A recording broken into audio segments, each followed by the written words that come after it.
Typhoon, the Shockmaster, the B-A-double-D, Big Steel Man, with great news. It's time again, Saturday, that's right, for another episode of The Green Room. That's right, the Grand Debate, with 3 mystery opponents. And I'm going to give you a little hint.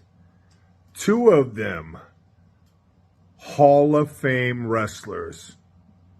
All right? If you've been missing this stuff, man, are you in the dark? Because tonight's going to be incredible. And the third person? Actor. I can't wait to see what everybody's bringing to the table. See you there, 8 p.m. Eastern. Bye. Victory of party, but a celebration of freedom, symbolizing an end as well as a beginning, signifying renewal as well as change.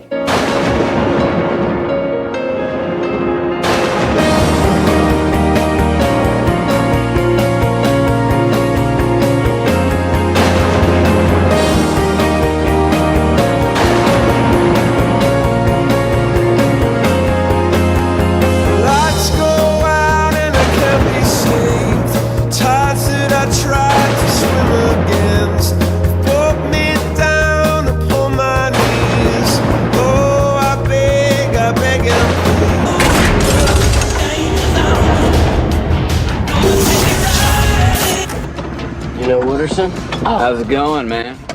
Corn and every kind of pepper on the planet, like my twin brother Jeremy. It's the best gardener I've ever seen. With a grand total of 64 points, Jason London is the top vote getter.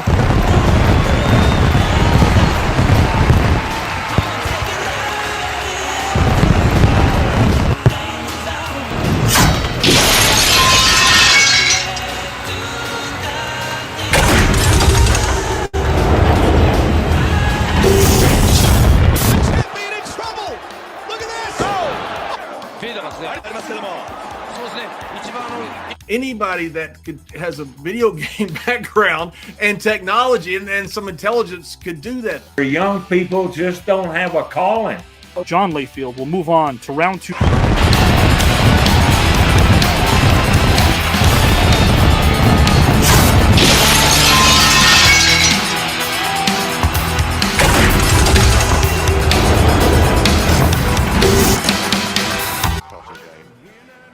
$175 on the bar, makes it look easy. Is that not controversy? Because if it's not, please tell me how it's not. We went into Vietnam because of expansion, territorial and global expansion. That was the real reason. And in addition to that... How can you fight for people's freedoms, but you still hold people against their will? Every athlete that I've ever met, they would love this show. How do we get all of the academics, the athletes to watch this?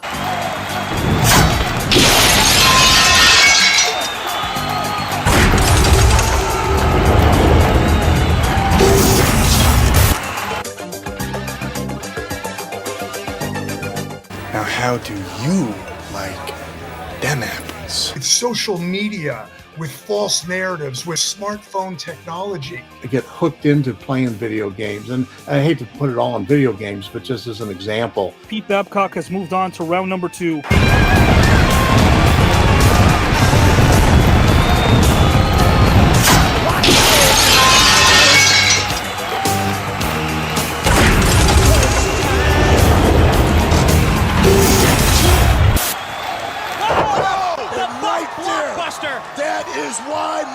Bagwell is the total package. Kelly White is just simply a scheduled out little frame on a piece of paper. What have you done in life when it's all over? What is your name going to say about yourself that I'm getting ready to mark a line through? Officially in round number 2 is Marcus Buff Bagwell.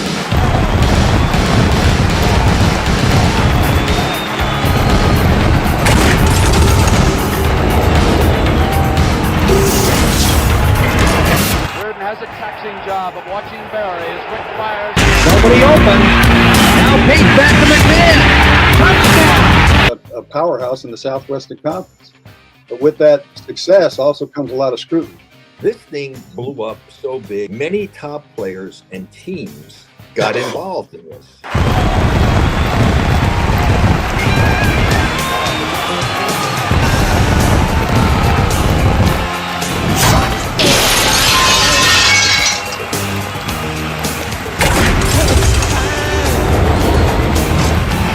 Try to get him up right here. Gambler going up for the ride. Blair whipping over Valentine. Blair now. Everybody's turned into the thing, and they've all gotten burnt. And liquor, there's a dun dun dun dun dun dun. B. Brian Blair, guys and gals, advances to round number 2.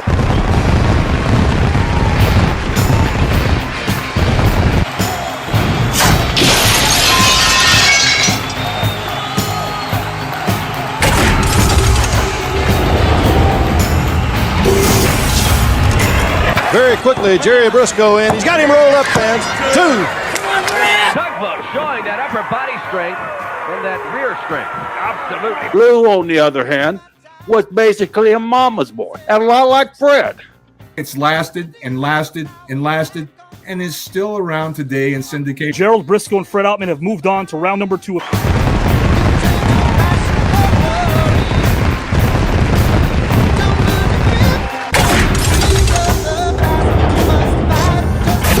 This is where we grew up. They're knocking down our building. Oh, God! It is so good to see you. She showed me this letter she got from DeForest Kelley. But American sport is sitting at a baseball game, chewing on a hot dog. Steven Tobolowsky barely ekes out a win against Todd Bridges.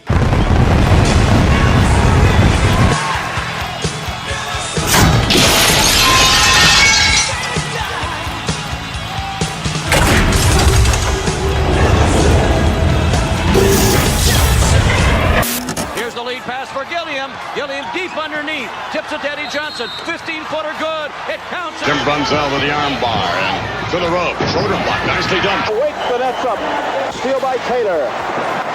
2-on-2, Brian accelerating, off to Melchione. A lot of great books on RFK assassination, and I suggest the public take a look at that. That's what I want young people to know. Do you love it? Because if you love it, then you'll do all the things necessary. Eddie Johnson and Jumping Jim Brunzell have moved on and advanced to round 2.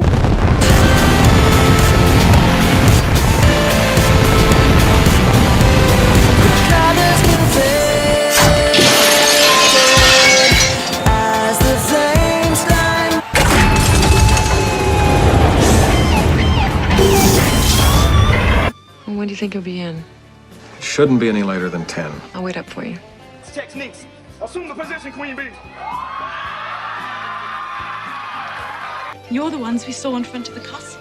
I am Ted of San Dimas. Martin Luther King gave his life so that everybody could be together, and damn if they aren't. Look up for Tanya Alda. I think you really would get along with the same ALDA. Hey, yeah, ha. I challenge anyone to do better with those. Tommy Davidson is officially in the second round of the Grand Debate Tournament. Diane Franklin has also moved on.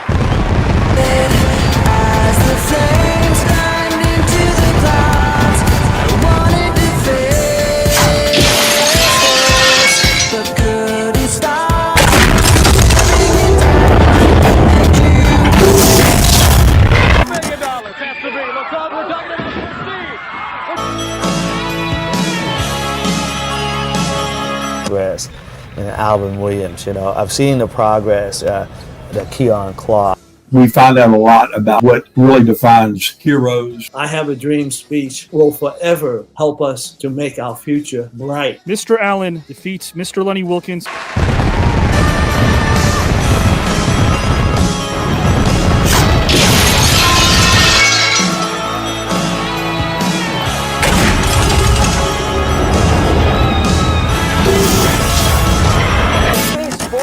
Or you face the possibility of shock and damage. I need your own advice.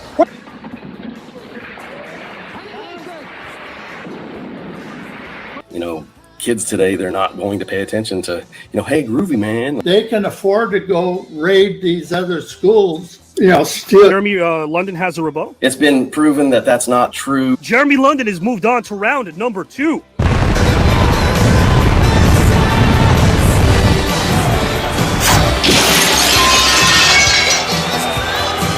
that was fun, man.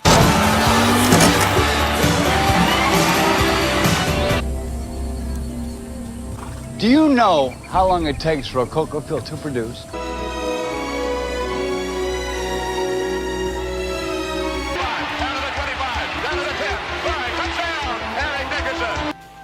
Andy Stevenson, you're the man. Apollo Creed doesn't know what Rocky has, and Rocky doesn't know what Apollo Creed has. Betty Friedan changed the trajectory of women's rights. Mrs. D. Wallace moves on to round number 2. Eric Dickerson with 40 points also moves on to round number 2.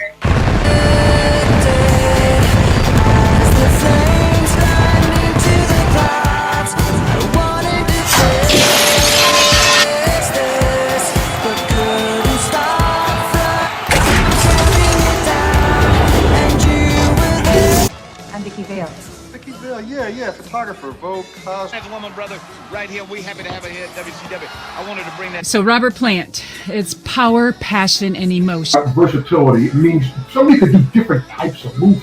So Robert Wall advances to round number 2 of the Celebrity Grand Debate Tournament.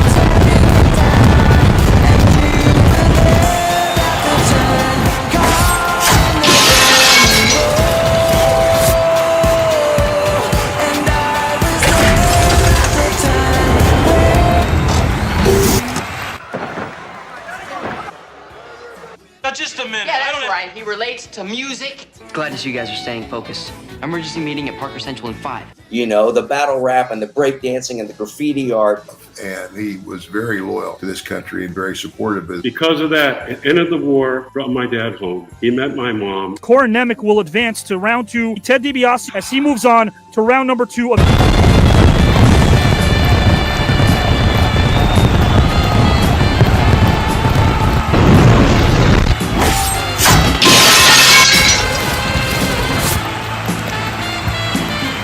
Mr. DiBiase, you're moving on to round 2.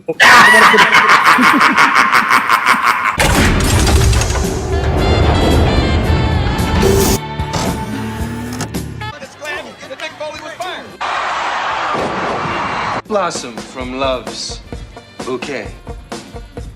Into a career that spanned decades beyond just what he did on the field. Because of all the accolades you achieved, surpassed his butt kiss. Very good points, and of course, Richard Klein. The question was, who's the greatest linebacker of all time? And they joined this group called the Compass Players. Nikita Koloff will move on to round number points. Richard Klein will also move to round number 2 of this.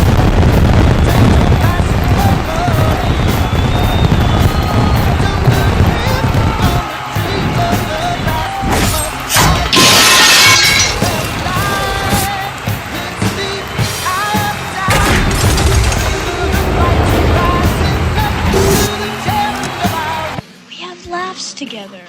I care about you. I get up at 5 in the morning. I fight traffic. I bust my hump all day. I got involved in their lives because of her suffering that they went through. Because what you don't know really can't do anything to you.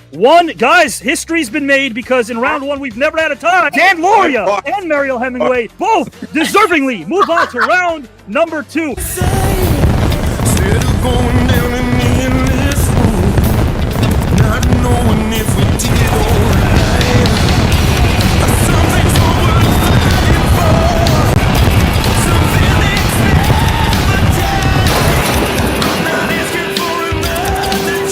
Two, we take it one step at a time. Yeah, I'm trying to win this entire thing. I don't like losing. Well, just like in sports, I'm sure Jim would say the same thing. You don't play for individual awards. You play. Well, yeah, I'd love to be able to say I beat all these guys in the debate. Absolutely. It's about the pride and the prize. And, you know, I'm not interested in the pride. I'd rather win the prize. It's about the pride, but the prize is pretty darn good, too. It's the pride. It's always about the pride. Hey, I've come here to chew gum and kick ass, and I'm all out of bubble gum, brother. At the end of the day, it really is about winning. Yeah, heck yeah, I'm here to win. It's in my DNA. And I'm waiting to kick 31 people's asses tonight.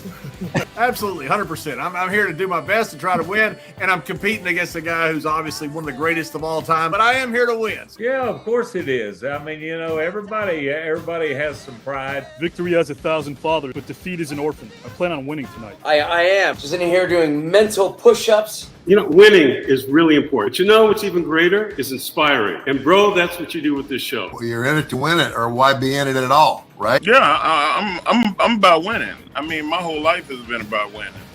I think I'd be more interested in the prize. I'm always up for a trip. And a little cold cash doesn't hurt either. It's about the prize. I'm taking no prisoners, Avi. I am here to go for the gusto. Why not? Why are you keeping score if you don't want to win it? You know? Though I'm not super competitive, I would like to win this. So there you go.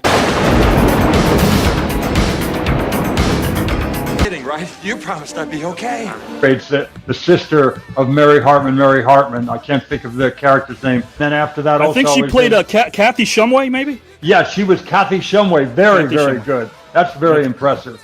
You got a good workshop you're doing. Sure, this is what's going on in your workshop. Wow. What you do is you take the leash off your own bigger, meaner dog. Last name Matthews, first name Dakin. Matthews, welcome to the green. A lot of us came into this world on November 7th, 1940, and a few things collapsed. Isn't that incredible? Isn't that absolutely incredible? Sweep the leg. But you're sheer 9 or 10. You're probably 9.5. Oh. 10 is no one's perfect. But honest to God, you're terrific. You do your homework, and I appreciate I've done that. Everybody. I've done in the '80s. I did Johnny Carson. I did Merv Griffin. I did it all. And you're very energetic and good. And you ask the right questions. Ovaries. The ears would be up here. And honestly, another trio of questions. Now more underrated. We have Billy D. Williams, Italian men named Skippy, or unicycles. I'm sorry, Italian men named Skippy. Put me away, Avi. That's yeah. God, if you watch Spaceball, guys and gals, you live in Fantasyland. They sold the merchandise and merch. They put their own sequels in the movie ahead of time. You're bleeding, man.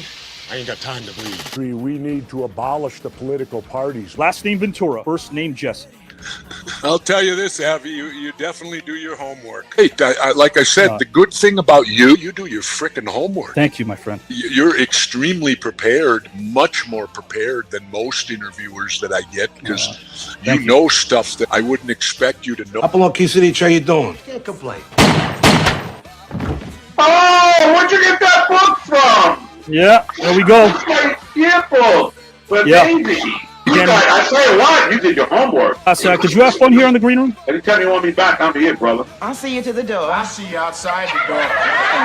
I'm prepared to take on this challenge of this wonderful, wonderful monologue that you've written, and I couldn't think of anything I'd rather do after I read it again for maybe the third or fourth time. I wish that I'd had the time to commit it to memory, because it deserves that. Giving me your thoughts and your input, because as I told you, that piece that you sent me is, I love good writing. That was one of the best introductions I've ever had in my entire life. It was better than my bar mitzvah.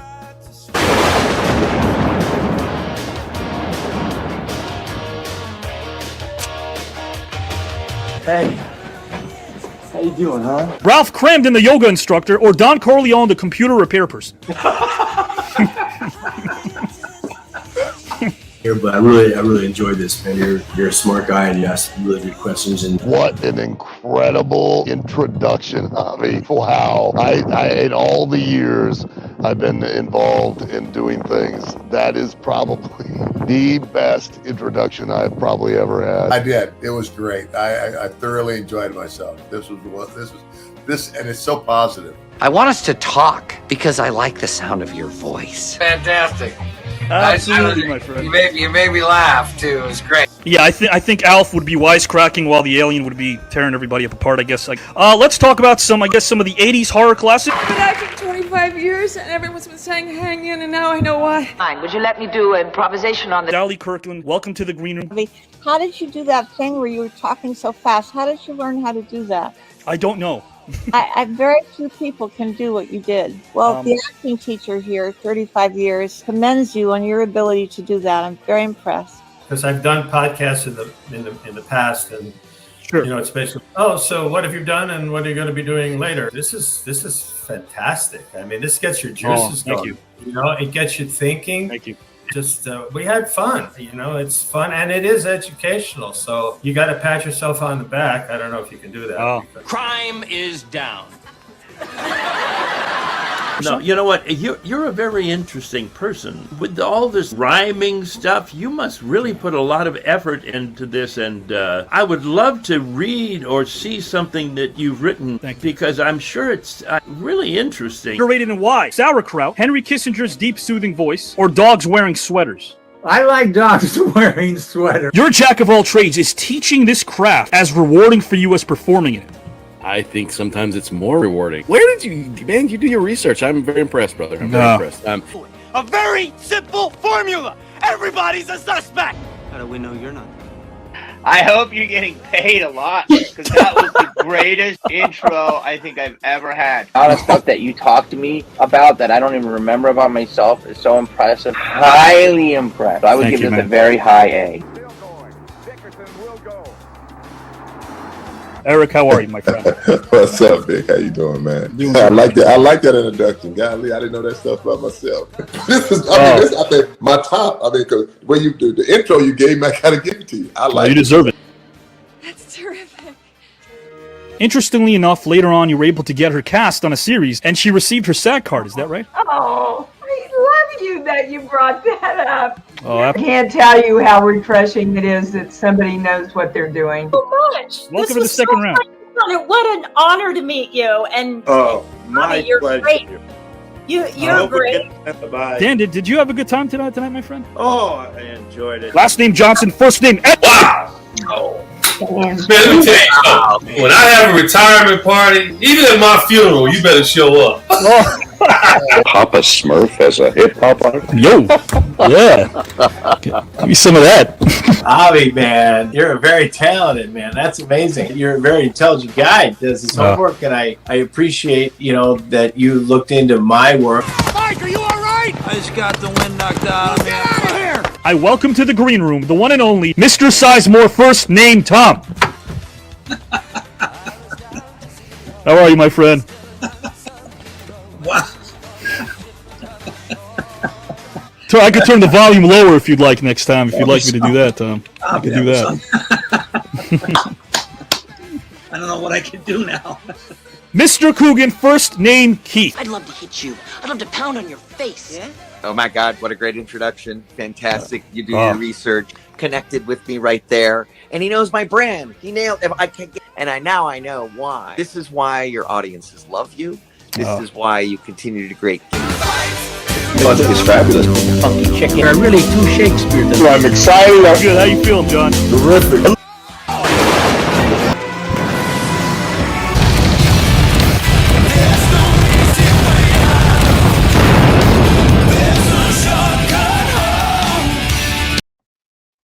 Guys and gals and pals, $13,000 on the line. A trip for two to Greece. 5 days, we're talking. 5 nights, we're talking. Guys and gals and pals, if that intro didn't fillet your soul and get you fired up like a Diego Maradona goal, a shot block by Manute Bol, a Madison Square Garden concert headlined by Billy Joel, and right here a place that is anything but the same old. So take a stroll, because we're as cool as we are hot. Like a multitasking Santa in December getting prepped in the North Pole. Why am I someone you'll never need to console? Even though I already rhymed the word soul, it's because all of you guys and gals and pals are the heart and soul of the TKN Celebrity Tournament. You are all the leads that received the title role, because due to your passion, we are breaking records live. So toss that remote control, grab a snack, maybe an egg roll, or at least a leftover tuna casserole, invite some friends, and tell them over to bring over a punch bowl, because we're about to educate and entertain as you ascertain why it doesn't take a genius with an Einstein brain to understand why I dub this edutainment. Clean old-fashioned fun. That is innovative, positive, consistent. 155 consecutive live episodes? That is all-encompassing? Go down that Google rabbit hole and you won't find anything else like this around. The numbers speak for themselves. Am I being braggadocious? Yeah, actually, I am. But the reason why I brag about all of you, because I couldn't ask for more intelligent, classy, and a positive audience. So here we go. This is the TKN Celebrity Tournament, and already we have seen 20 Emmy, Oscar, and Golden Globe winners and nominees from Hollywood. The best of the best is here. When it comes to legends, this virtual arena is flooded. If that isn't enough, 19 Hall of Famers from sports and wrestling truly make this tournament oh so star-studded. This tournament provides what I dub competitive camaraderie. So if you want controversy, you may not want to stay, because I subscribe to conversation over controversy. That will always be my way. My mentor Richard Donner said it best: be open to development, because human growth and ensemble go hand in hand. Take this experience, where our shared bond through creative works is what makes this land so very grand. So smile at your neighbor, promote positivity, and never apologize for your passion. Here on the new network, it is quite excellent and evident that compassion is what's in fashion. And remember, wholesome fun isn't some fable.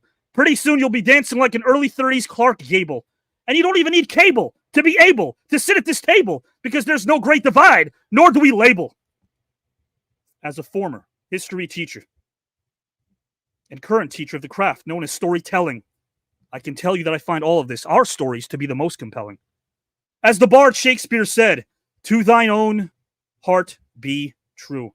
Positivity is the glue that allows us to make it through, and pretty soon you will bid my rhymes adieu. But first, here we go, guys and gals. The first competitor tonight is about to enter this virtual arena. Her beautiful works of art are like a midsummer night's sunset in beautiful Argentina. She has presence and range and has been able to make the small and big screen shine. She was incredible, and my first name was Steven circa 1989. She sank her teeth into her role as Dr. Carol on St. Elsewhere. Her heart and way of being is a gift that is absolutely rare. Loved her in Hot to Trot, Sleepwalkers, and Son-in-Law. Her performance in the next film left us all in awe. She played a loving mom to a boy named Ferris. What could be cooler?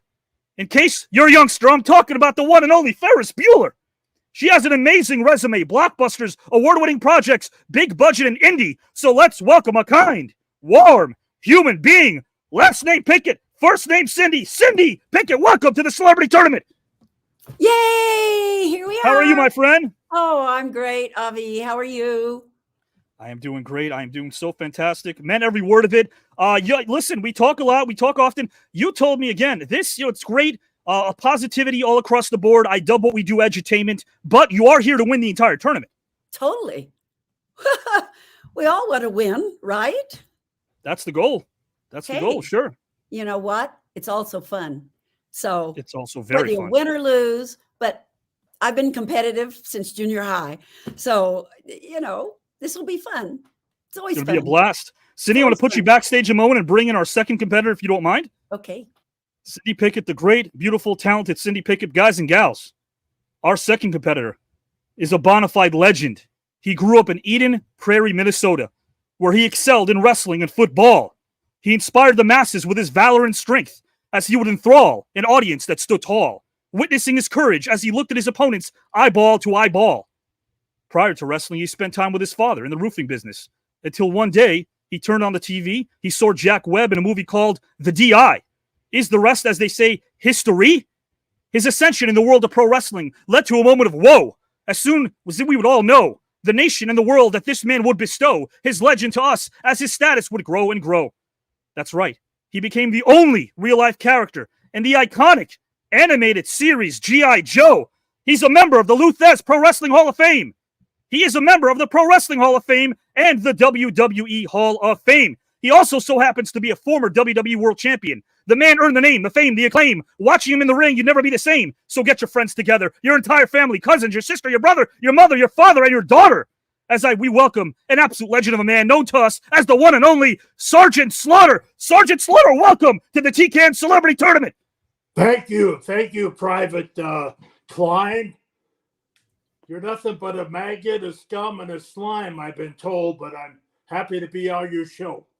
Sergeant Slaughter, may I speak, sir? Yes. Sir, are you here to win the entire Celebrity Tournament, sir? I'm here to win. I've always been here to win. And the only reason I'm here is to win because my wife and I are celebrating our 53rd wedding anniversary.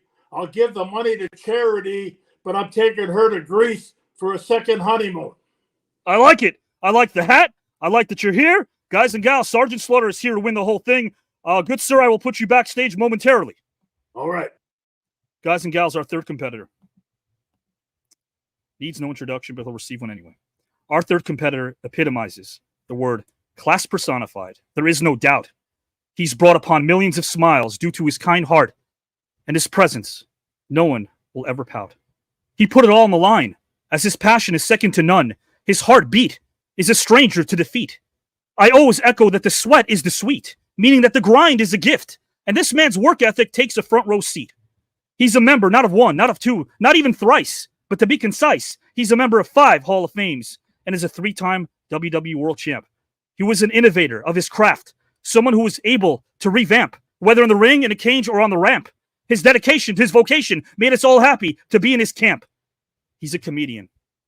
He is a New York Times best-selling author, an incredible speaker, and his charitable work is something to behold. As a human being, one needs not to be sold on the fact that he has broken the mold.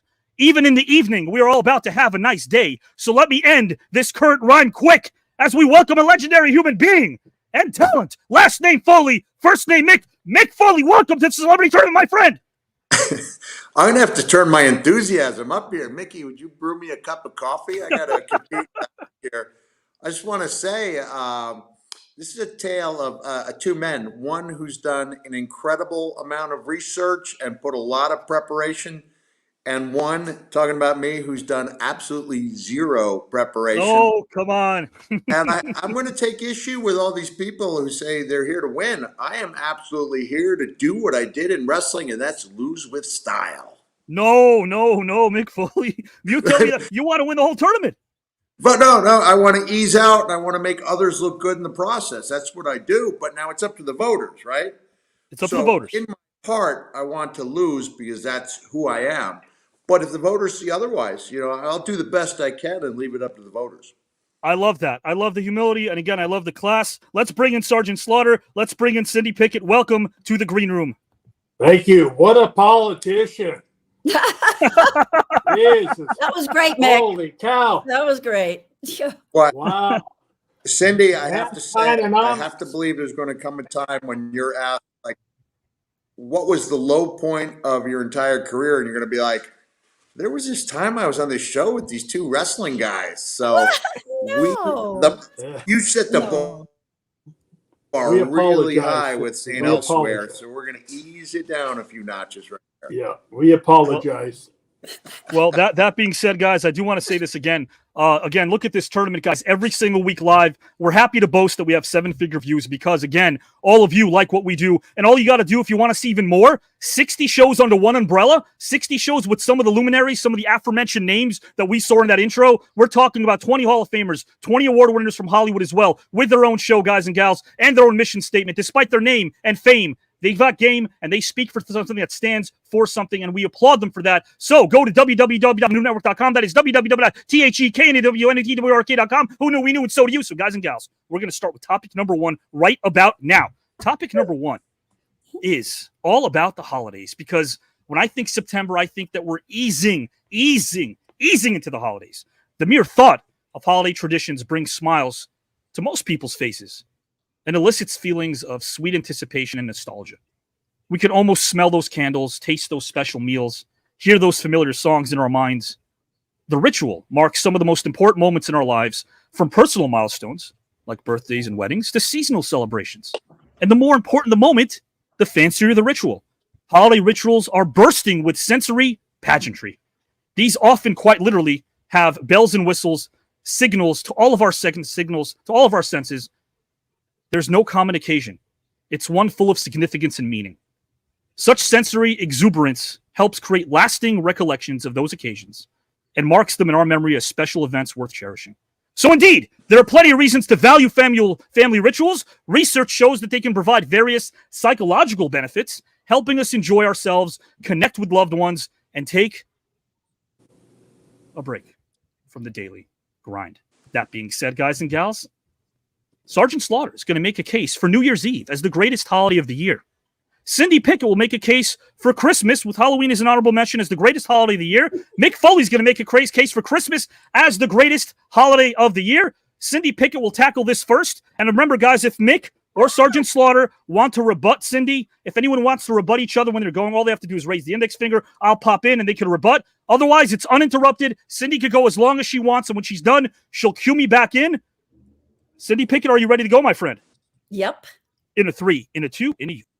Okay. Oh, hello. Well, when I was a little girl, I used to visit my grandparents on a farm in Oklahoma. And it was Loco, Oklahoma. And we swore we saw Santa Claus. When we would have our dinner, we would all go to the back, my 3 cousins, we would all go to the back room. My grandparents, it's so weird looking at yourself. My grandparents' room, which is way in the back of the farmhouse. The floor was slightly like a jar because it was so old. And we look out the window every Christmas Eve and we swore. And I remember swearing we saw Santa.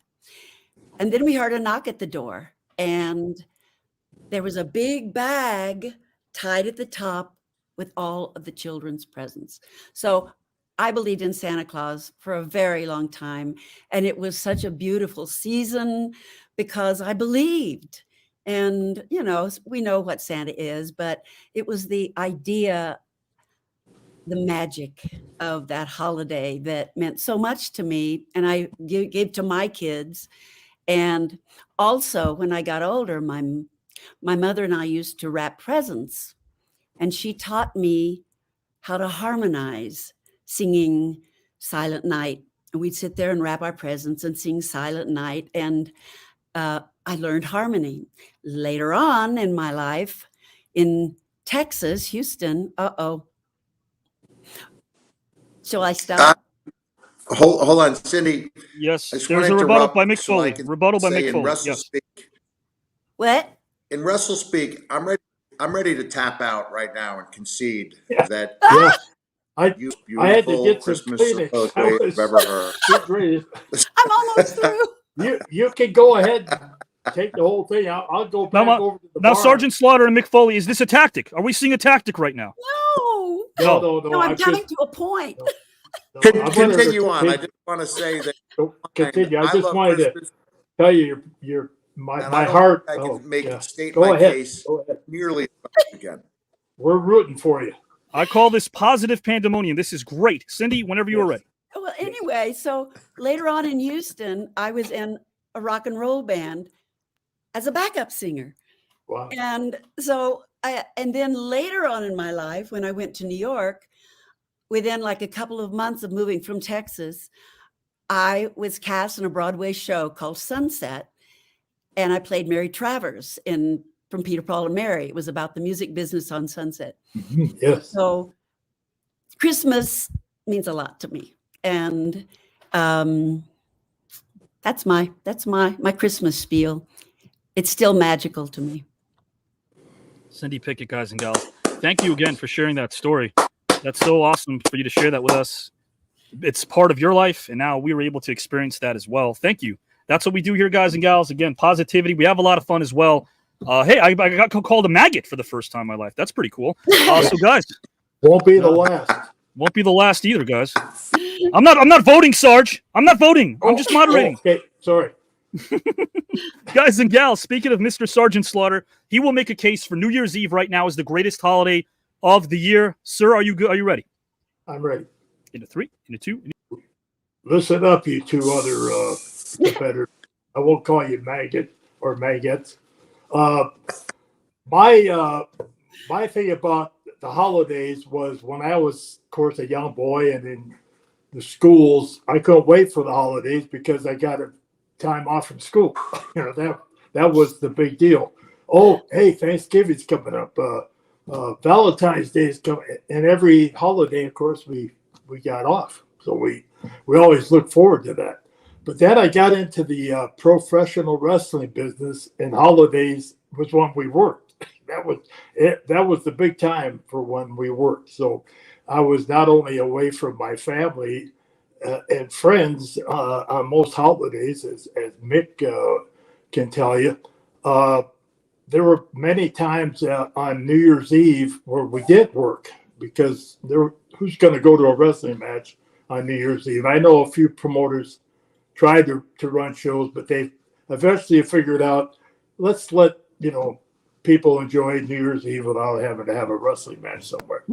So, of course, New Year's Eve, I was usually away because I was working somewhere. So that was poker night. That was poker night for the boys. And we would all get together at somebody's house or apartment, wherever we were working in those territorial days back then. And so New Year's Eve came to be the poker night and the time that we looked forward to. Everybody would get their beer, wine, and somebody would make some hors d'oeuvres, and we'd call out for a pizza, and we would play cards and play poker until about midnight, 1 o'clock. Then we'd take a break, head outside, and have 3-on-3 basketball games to, kind of get a little break. And we would, of course, bet on that also. And so we would haul our butts back up into wherever we were and continue and until 5, 6, 7 o'clock in the morning. And we all decided, let's figure out who won, who lost. And we would head off to our places to sleep and live and get ready to go to work on New Year's, because New Year's was a big time for professional wrestling and having wrestling matches. So New Year's Eve to me was a time where, even though I was away from my family and friends and away from home, it was the one night that I didn't have to think about them as much because I was so busy trying to win some money from my guys, from the guys that were in the territories where I was working, and try to get a little extra money to send home to mom and the kids.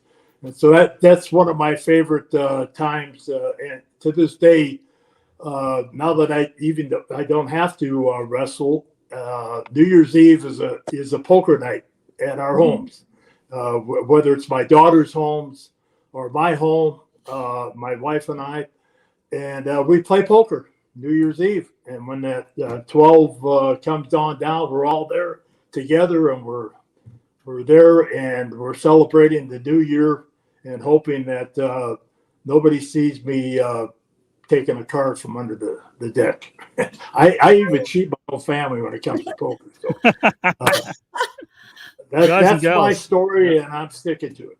I love it. Mr. Slaughter, can I ask you a question? Yes. Okay. So if you will, just humor me for a moment. Yeah. I teach the craft of acting storytelling. I've been doing it for a while.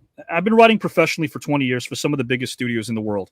So I got to stay on my game. I have to, as a writer. So I'm thinking of some words here for you because, Sarge, I think just rebranding, it's 2023.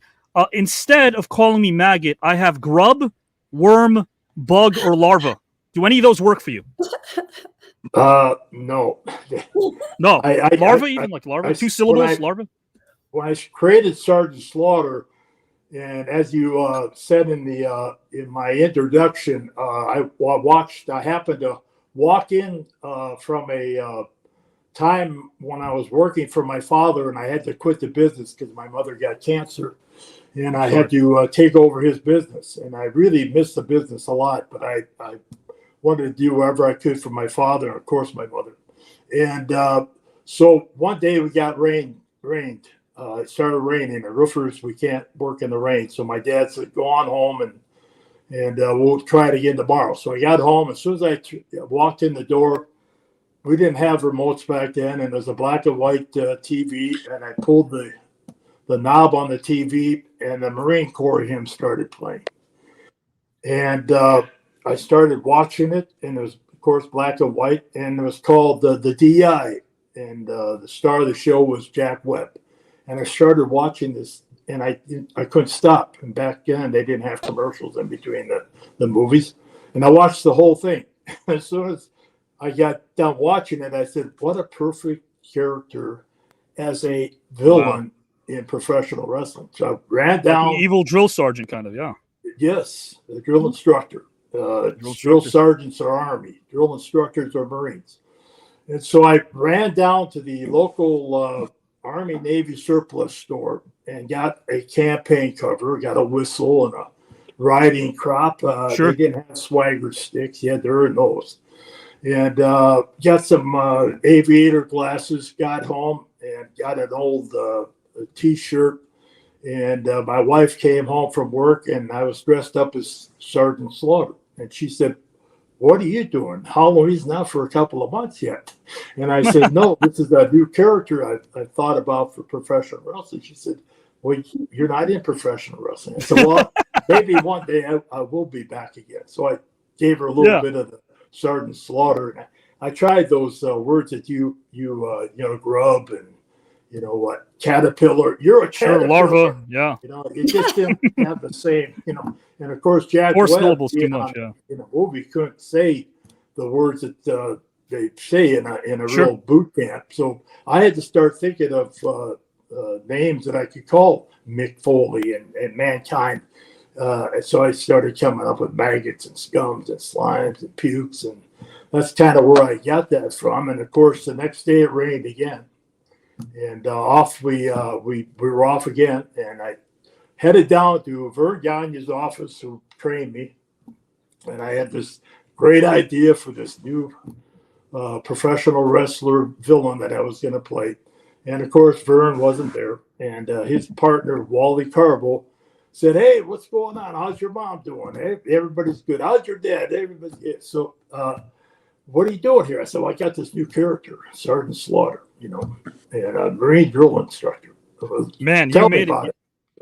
So I tried to tell him about it, and he said, "Well, you know, Bob, they've had the GI Joes and they've had this guy and that guy, and it never really worked." I said, "No, this is the villain.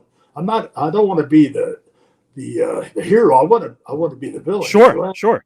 So I said, "Okay." So I left, and as soon as I got to the elevators, there was Vern Gagne, the guy that trained me, and he said, "Hey, Bob, same thing. How's your mom? How's your dad?" And everybody's good. "What are you doing here?" "Well, I had this new idea for a character. Come on in, show it to me." I said, "Well, Wally said, well, don't always believe what Wally says." So I go in, I wait for him. And finally, he takes all his calls, and he said, "Tell me about this character." So I started doing the Sergeant Slaughter for him.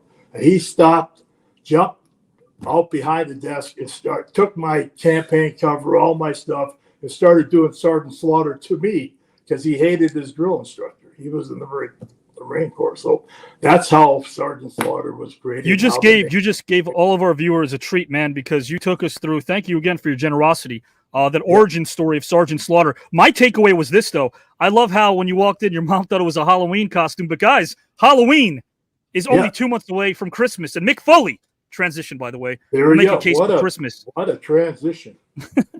What a pro. Yeah, I'm here to make the case for Christmas, even though I'm wearing a Halloween shirt. There you go. Can you see Halloween it? shirt. I can totally see it. I like the shirt a lot. There we go. I guess I should have talked because I about was at Halloween. Guys, Mick I was Foley, at you a make a case for horror, Christmas is the greatest holiday of all time. In a 3, in a 2, and a U. Cheers. That's right. I just want to point out that Cindy Pickett gave a heartfelt explanation about treasured childhood memories for Christmas. And Sarge said he liked New Year's Eve because he could gamble, drink alcohol, and eat pizza. So we have to debate the. But you're right, Sarge. I remember there was about 5 years running where I worked both Thanksgiving night and Christmas night. But luckily, this was during my time in WCW and then Smoky Mountain Wrestling. So in WCW, we worked the Omni in Atlanta every Christmas night. So I did that for 2 or 3 years running, and then I'd work Smoky Mountain where we'd have to open up the presents in the morning because I had about a 4-hour drive to get to Knoxville. And I think that's why I made it such a point to celebrate Christmas throughout the year. The reason I'm going for Christmas is because it does create those amazing memories that and Sarge, I know you've been there too, because I've seen you at so many different great events for Muscular Dystrophy Association, for Make-A-Wish. And I've had a chance to visit the homes of children who are really going through some tough things. And almost to a child, the photos on the mantle would be with Mickey Mouse and with Santa Claus. And I know, as someone who's been portraying a Santa himself, this is only the third year out of 12 that I have not grown out my own beard to Santa length. The last couple of years, I've been using a theatrical beard, but the beard is like the 10th most important thing behind, the heart being the main one. And there are people in assisted living facilities who are dealing with dementia and Alzheimer's, who don't remember their children, but they do remember Santa Claus because the memories are just etched in such an indelible way. And I'll tell you that when I'm getting goosebumps thinking about this, because I do a storytelling show where I tell stories from my wrestling career. But when I started out doing this 12 years ago or so, I was trying to be a comic and talk about topical things. And I remember a review came in. It was generally positive review, and it said, the man who used to play to tens of thousands now plays to tens of tens, and that really stung.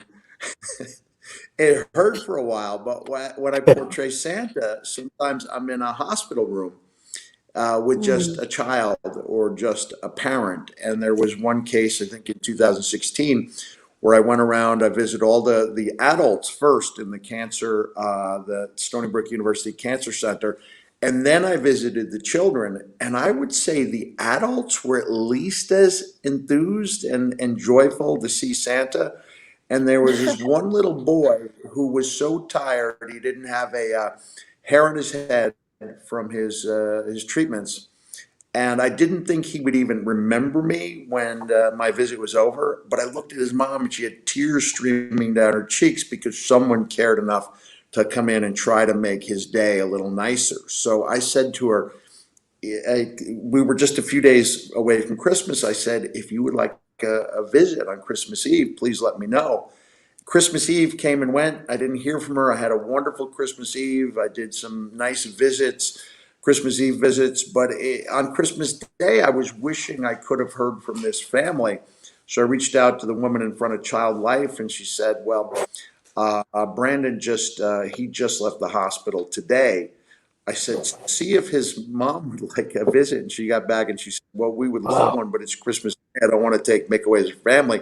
And this is one of those moments where I probably sounded borderline psychotic because I write back, tell Brandon's mom, there is no place I would rather be than his home on Christmas night. Made it over there Christmas night. And Sarge, I'm telling you, if I had a list of top 10 performances I've ever delivered, this one was it was in the top 10. We in wrestling find that the portrayals are most effective when you essentially stop playing a character and you kind of become that character. Right. And on that night in that little boy's house, I felt like I was that. I didn't feel like I was playing Santa. I felt like I was Santa. Fast forward 6 years, his parents finally tell him, they come clean about Santa, and they go, and they tell him the story. And the boy, who's now 15 and in perfect health, he sends me this about 45-second. He's choked up. He was really choked up to know that that someone cared enough, not just to visit his house, but to write the letters and to send videos every year. And I'm saying because Christmas creates the most indelible memories, that it's even more important than finding time for Sarge and his illicit gambling and his late night drinking with his wrestling buddies. So I'm going with Christmas. Final answer. It's just Sydney hit the nail on the head. You have to believe. You have to believe in Christmas, and you have to believe everything about Christmas. Otherwise, it doesn't work. What about I've tried to believe in the New York Knicks for 20 years, but it hasn't got me. That's I've tried. That's a Different whole story. different problem. Yeah. And Sergeant Slaughter and Cindy Pickett, Mick, I want to say something to you really quickly before we bring the judges in, because topic number 1, guys and gals and pals, is finished. It's wrapped up. We're about to segue into topic 2, but thank you, because through your story, we got to know more about that little boy, and now we feel connected to that. So thank you. Yeah, Brandon. I've had many, really nice. many I'd written a occasions. memoir. I knew when I wrote it that not like to get much of a readership, but it was about my experiences as Santa. And I asked the parents' permission to write about him. And I'll tell you what, when I did the audio, I broke down. I really did, because I was examining the difference between being in front of like 101,000 people at WrestleMania in Dallas in 2016. As opposed to being in a home with 4 or 5 people. And I said, no one will ever tell me that the way I felt in that family's home wasn't as important as being in front of those 101,000 people. Wow. Yeah. Thank you for telling us this story. I've had several incidents the same. I'm sure Cindy has too, but a family came to me and asked me if I would come visit their son. He had cancer, terminal cancer. And so I had a camouflage limo at that time, and I had a police escort. Yeah, I remember that. In Connecticut. And went up to his house, and I saw him looking through the curtains, and I walked in, and he was just beside himself. And I felt so bad because he didn't have long to live. And his father said, take him into your bedroom and show him your walls. So I walked in there, it was all Sergeant Slaughter. So after the visit, I said to his parents, that's great. Important Sorry, questions. can I interrupt a second? Yeah. Yep. Mick Foley, sure. Sarge, have you ever heard the Kevin Smith story about you? I have not. You know Kevin Smith, the esteemed filmmaker. Oh yeah. He lived in Connecticut, like in the same. He grew up in the same town where you lived when you were a bad guy. And he and his friend, I don't know what they wrote it with, whether shaving cream, and they wrote Gomer, because Gomer was like, how do you insult somebody who represents the military other than say Gomer, they give Gomer Pyle, USMC. Right.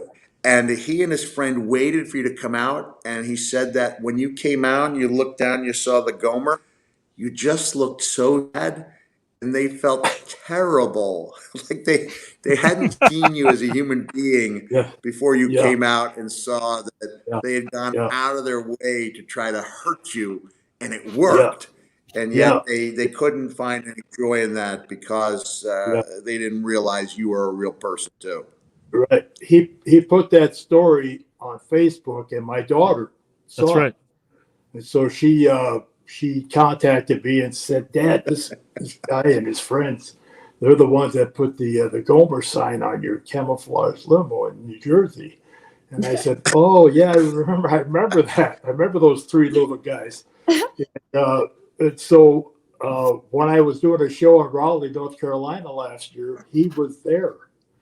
And I'd never met him before. And so I said to my agent, it's time for a break. Let's go to the green room. And on the way to the green room, there was a curtain in between him and the wall. So I opened up the curtain. I said, who's Gomer, you maggot? He turned around and he gave me a double take. He says, oh, my God. And 1 second. He signed their autograph real quick, and he came back, and I've got pictures of put him in the Cobra clutch. And we run into each other here and there. Awesome. But, good. Yeah, I remember that. That's an awesome story, because then, of course, to that kid in Connecticut. Brandon, I asked him, I said, what would you really like to do? And he said, Sarge, I'd like to go to Disney World. And I said, Disney World? Yeah. So as I'm leaving, I asked his mom and dad, are you guys able to go to Disney World? Yeah. So I contacted someone at the WWE and said, I want to pay for this family to go to Disney World because I have some friends there. And so we went down there. We were in Mickey's parade. He was dressed all in camouflage, and I had my outfit on. And we walked in Mickey's parade, and we had the time. That's really nice. 3 days, and I had to finally head back to work. And about I guess 6, 7, 8 years later, I can't remember. Time goes so fast in our business, but I'm doing an autograph session, and this man comes by and he said, would you sign that for Chris? And I said, yeah, Chris. Are you Chris? He goes, no, that's my son's name. I said, and I went, oh, yeah. And we started talking about it, and I said, wow. I'm so sorry I didn't keep in touch with you, and how did it go? And he goes, well, it went actually pretty well. I said, oh, I'm glad to hear that. He said, yeah, right, Chris? Wow. And what? Chris, who had terminal cancer, he beat it. Went to the doctor 2 weeks after the trip to Disney World, and the doctor said, it's a miracle. He beat it. He didn't have it. And so you never know the miracle of Christmas or just that's incredible positive thoughts and of kindness, you know. You know when I'm listening to all this, Sergeant Slaughter, as Slaughter, far as I know, he's still living. This story That's that you great. just told us right now. Well, and both Mick of Foley- both Go of ahead, you Cindy. made a difference in children's lives, and they both survived. So you know that's pretty. Well, sometimes like you brought this up, but as artists, we don't know if they're vicariously living through characters that inspire them, and then when they get a chance to shake their hand and hear from their heroes that they're going to make it, they're going to be fine, they can put a smile on their face. To know that you have that much power, I have all the utmost respect for all three of you. I had an opposite story. Now we're moving on to round number 2. I met a young writer who once asked me, "Are you the guy that wrote After the Life?" I said yes, and then he threw his lunch at me. So that's the opposite. It went the other way. It went the other way is what I'm saying. It went the other way. All right, topic. I didn't Have they inspire. already voted? Because I'm having some more wine. Yeah, okay, we're going to do the votes right now, guys and gals, of course. I know I'm a no good poker playing big beer drinker, but come on, Sarge, you got to take it. You dished it out. You called me a maggot 5 times in 30 minutes. A glass of Chardonnay. I worked hard all day. What a over buzz here in killer Charlotte, that North is. Carolina, signing autographs. I would Sergeant, if it makes you feel better, I would gladly be called a lush by Mick Foley than a maggot 5 times in 3 minutes. So there we go, guys and gals. To I've each been their told own. a lot worse, I'll tell you that. Well, I'll tell you. Compared to Chardonnay, Fresca is positively manly. There you go. Yeah. There you go. Fresca, got some water in my teacher's mug. Guys, we're going to bring in the judges right now. Guys, we're going to bring in right now our judges. We have 2 of them. Then we turn it over to the viewers who will be voting and find out who won topic number 1. Our judges, their votes are worth 3 points each. Let's bring in Pete Sharpie. Let us know who you think won this round, Pete, and why. Hey everyone, welcome. Having 3 greats on one screen is awesome. Sarge, I respect your New Year's festivities of beer, pizza, and gambling. I can respect that. It's good stuff. Mick Foley, you had an amazing experience for Christmas. That's awesome. Miss Pickett, Christmas, you are correct that being young and experiencing Christmas is a different type of experience. When I was younger, it was, to me it was magical. As a young kid, you don't understand the significance of Christmas at that time. But opening presents, seeing the smile on your parents' faces, and in my children, seeing that, it's magical. So, to believe in something as magical as Christmas. So my vote goes to Miss Pickett. All right. Guys and gals, all right. Giselle, thank you back there for tallying everything. 3 points for now for Cindy Pickett. We got 2 more to go, 2 more topics, that is. Kelly J. White, the J is silent. By I the know. way, Let us know. Cindy, I thought you guys were great. You moved me with your work with children. So Yeah. just so we're just going to have to learn to talk less. We have to talk less. And make you talk. No, it's not over. It's not over. It's not over. That's 1 vote. It's only 1 vote. Yeah. Kelly J. White, let us know who you vote for You're going to Greece. and why. Who do you vote for, Kelly White? All right. Well, this is a bit of a tough one right here. 1/3 of the way along to achieving. 1/3 of the way there, achieving my goal of losing style. I'm the judge, Mick. You can't rebuttal me. Miss Cindy, I think you took Christmas, the childhood perspective and wonder. You wrapped it up in a beautiful white package and a nice little bow. I loved it. Sarge, coming back and telling people, about how it was on the road, working those holidays, and finding that one holiday where you could kind of relax, take it easy, and have a holiday with what you did in the business. I think was amazing, and I definitely appreciated the added stories. As you said, wrestlers seem to talk a lot. I don't know anything about that. And Mick, you got Christmas as well. I think Sarge maybe had a little higher mountain to climb, but Mick, you took this kind of a different perspective. You got to be Santa to some kids that really needed Santa. I think you were eloquent. I think you took. You made a big package with, reindeer and snowdrops and all kinds of ribbons and bows. You just took me to a different place because when I was a kid, I wanted to grow up to be Santa too. So I got to give you the vote, Mick. All right. 3 points for Mr. Mick Foley, guys. 3 points. Now we turn over to the viewers, the engine that makes this entire thing go, as you know. Right. So let's bring in their comments.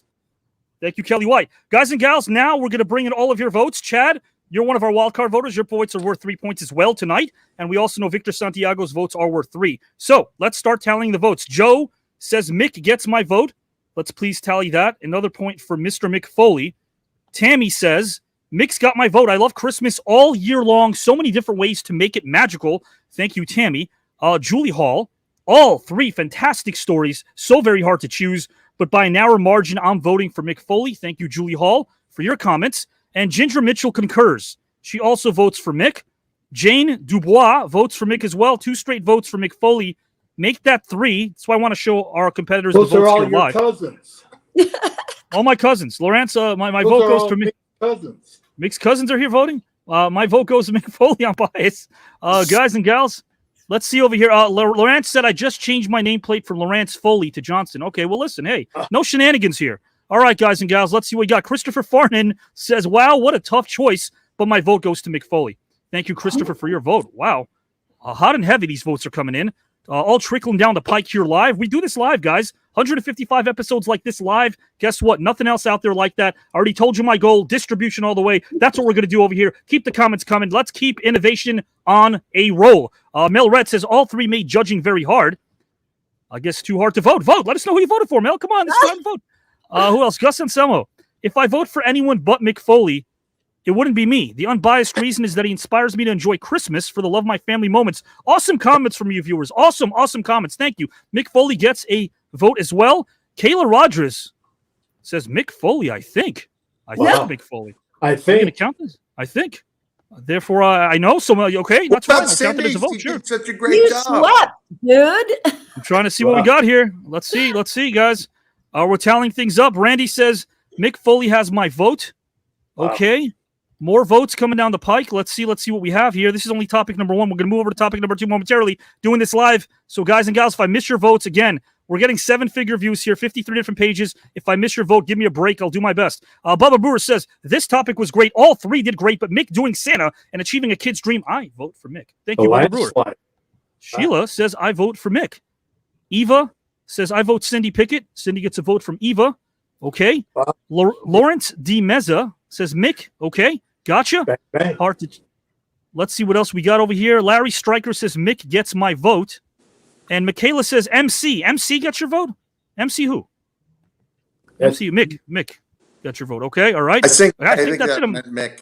I think so. I think you're right. Larry Stryker says Mr. Foley. Okay, and Kate Hart concurs. I vote for Mick Foley. Chad, your votes are worth 3. Cindy had my vote until Mick hits us with a heartfelt story. I vote for Mick. 3 points there. Lester Cook does vote for Cindy. Remember, guys, in this triple threat, 2 out of 3 advance to round 2. 2 out of 3 advance, as always. Beverly says Mick Foley for me. Thank you very much. Got a message from Mr. Mark Henry. I'll read that later. Jester says Mick gets my vote. Have a nice day. So that's another vote for Mick Foley. Staying on brand and voting at the same time, Jester. Alexander says 1 vote for Mick. And a bonus vote for Mr. Sacco. Okay, Alexander Garcia. All right there. Is that a vote and a half? No, Wayne Chatelaine says, there we Mr. Sacco. Mr. Sacco. My vote is for Cindy Pickett. Okay. Victor says, my vote for this round is going to Mick. The story about Brandon. Yes, it's amazing. We got to know Brandon through Mick, so thank you for that, Mick. And we also got to know a special young boy who's now a man, thanks to Sergeant Slaughter, who's still with us, and Cindy Pickett, who inspires the masses as well with her heart. Thank you so much. Guys, I'm going to count this thing down. Rock Richards says he votes for Cindy Pickett. Okay, it's another late-minute vote. And Orlando says, Mick Foley is my all-time favorite pro wrestler. Much respect. Is that a vote?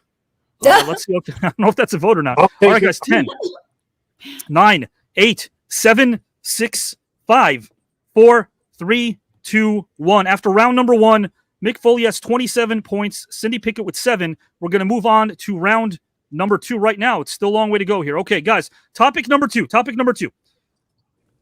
This is actually a topic that's near and dear to my heart. This is most underrated music albums, because music albums are art pieces. Hence, they have the potential to instill mixed feelings. There's no denying when you're producing music from the masses and you identify with your music, it becomes so iconic that drifting an inch to the left will raise mixed feelings in your audience. Some albums fell a little too far from the tree. But what about those great albums that seem to fall through the cracks? Some of the greatest albums fly by without you even noticing it. Then again, some of the fans might not have been ready for these albums when they came out, which made them either get panned across the board or ignored entirely, depending on how they sounded.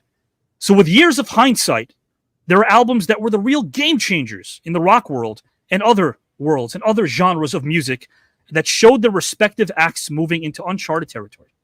Some might call the following fan favorites or maybe hidden gems. Some might be soundtracks.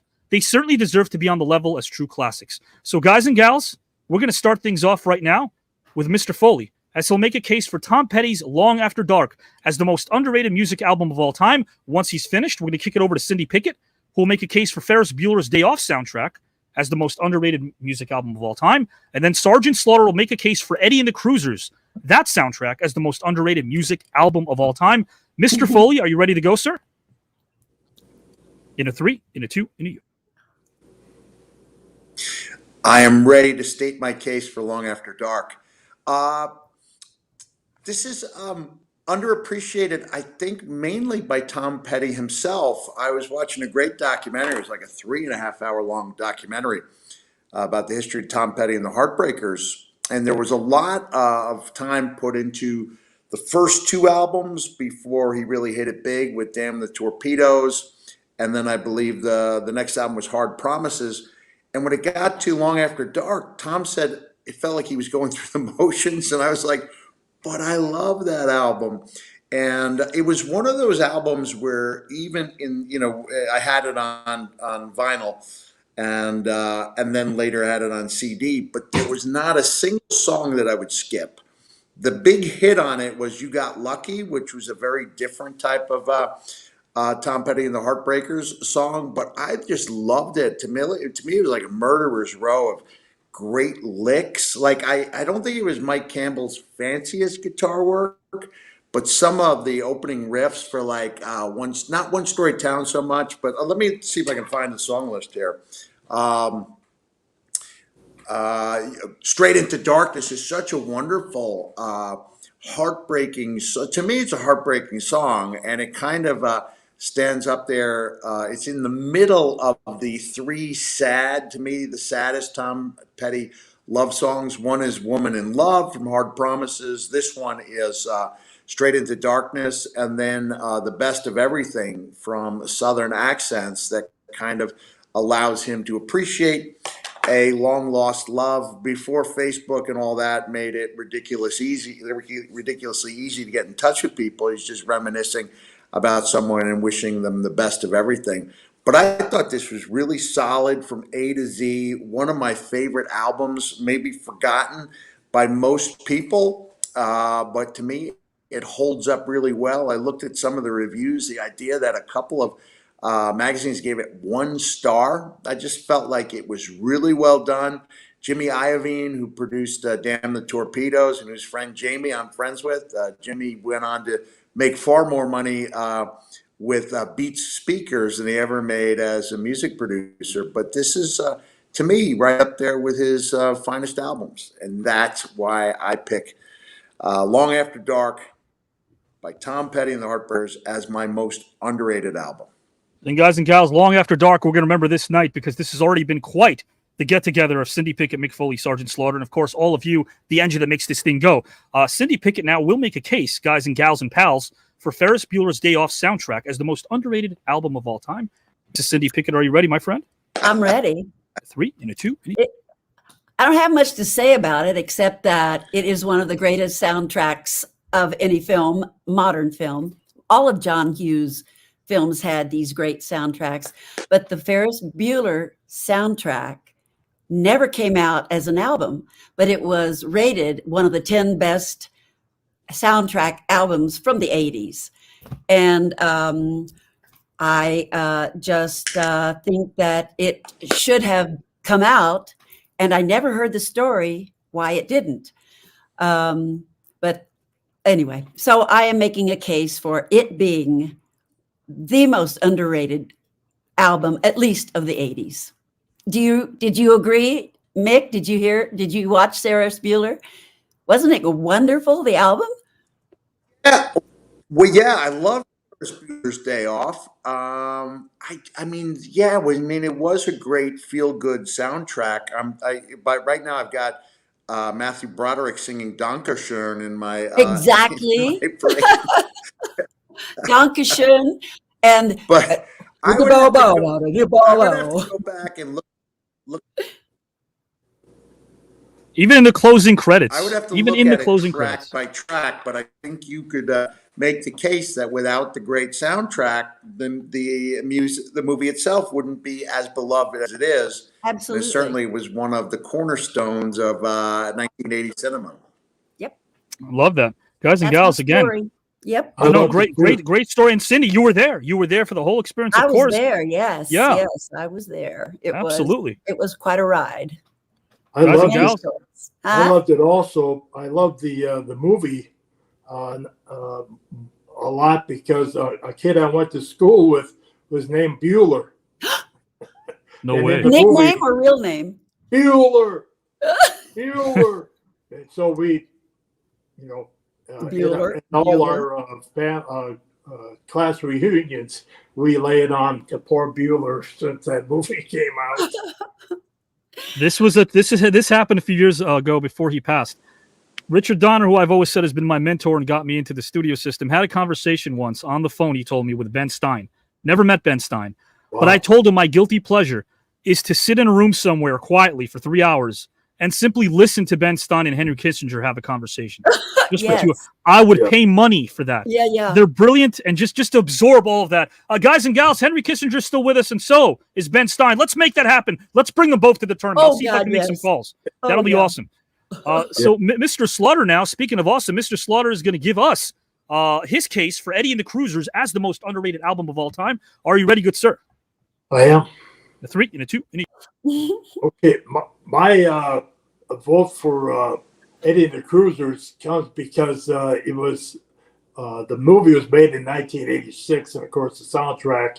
I wore out a couple of cassette tapes, and before that was the 8-track, and it just was a movie that the songs meant so much in it, and that was the sound that I later gravitated to Bruce Springsteen because it had the saxophones, had the organ, the piano, had the woman backup singer.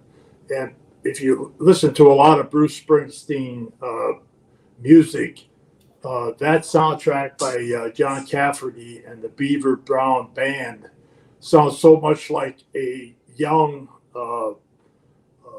Bruce Springsteen band. And Bruce started in the New Jersey area, Jersey Shores, and when he was a young boy, he got a guitar from his mom. I think he was like 15 years old, learned how to play the guitar, and got that sound. That I don't know if it was a Jersey sound or a Bruce Springsteen sound, whatever it is, it's genius. And so whenever I hear that soundtrack, it reminds me a lot of Bruce Springsteen.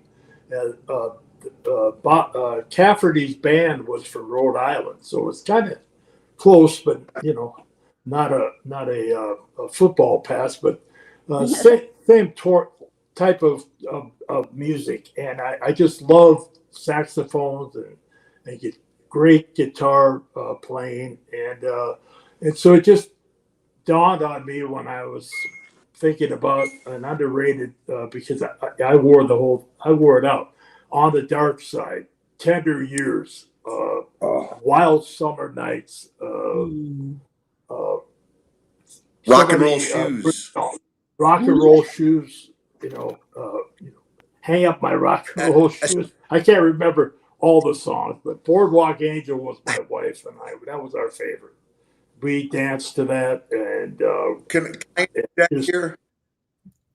Yeah. Yes, a rebuttal, guys, by Mr. Mick Foley. Yeah, I'm not. I should be arguing Tom Petty, but I want to tell Sarge, I love that album so much that at the end of the movie, there's that, we hear about this album, Season in Hell, that was never actually released because it was seen to, it turns out it was ahead of its time. And the movie ends with the first song from that soundtrack. And I remember thinking to myself, where can I get Season in Hell? Even though it was a completely. And the only other thing I'll add to that is I was a big fan, became a big fan of John Cafferty. And I saw him live in Binghamton, and there was like a heckler yelling like, "You're trying to be Springsteen, you're trying to be Springsteen." And he stopped the song in the middle of the set, and he said, "Bruce Springsteen is a good friend of mine. He's probably out on the road playing to 10 times this many people, but I'm John Cafferty, this is my band, and we're here to entertain you." And the heckler got drowned out, and I remember that as being a really good moment. And there's that great, the first movie I ever saw Tom Berenger in, there's that great thing where he's putting lyrics together. He does that really warbling version of The Dark Side. And the band members are cracking up.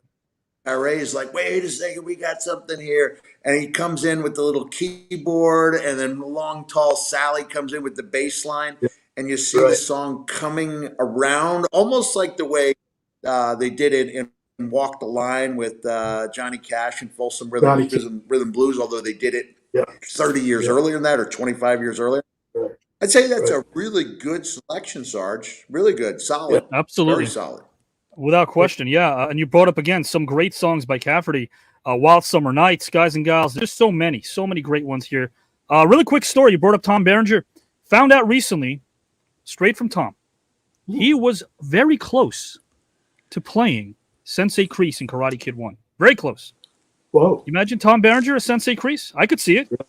Yeah. I could have seen him play that role. Yeah. See that. Guys and Gals. See more of Tom. I love his Major League movies. Oh, man, guys, Tom Berenger, again, what a resume. And, of course, right now we're talking about music albums and soundtracks and life, and that's what this show epitomizes. Competitive camaraderie, right? We're competitive, but, hey, we keep it clean. We have fun. That's what it's all about. And the reason why we do this tournament, to answer a question here in the comment section, the way that we do, thank you for the compliment, though, but here's the thing. It's not about me. It's about these incredible competitors, because I don't want to put people in a box. Just because you're a pro wrestling star doesn't mean that you can't talk about film. Just because you're a musician doesn't mean you can't talk about storytelling. And just because you're a maggot doesn't mean you can't host a show. I can host a show, damn it. So there we go. How about that? We're going to kick it over now to our judges, who will let us know who won this round and why, starting with Pete Sharpie. Are you ready to go, my friend? I'm ready to go. So those were 3 underrated albums, each great, but Sergeant Slaughter with Eddie and the Cruisers definitely was a great album. And then Mick Foley adding more points to it, my vote goes to Sergeant Slaughter over here. Definitely a great album. No push-ups for you. 3 points for Pete Sharpie. I love it. Kelly J. White, the J is silent. Let us know who you vote for and why, my friend. The J's not actually silent, just so everybody knows. Go ahead and make your shake, buddy. So another great round, guys. Yeah, this was a tough one. Cindy, I think you made a great play for the soundtrack for Ferris Bueller's Day Off. That is an iconic classic movie. Mick, you did your homework on Tom Petty and the Heartbreakers, but so did Sarge with the Eddie and the Cruisers story.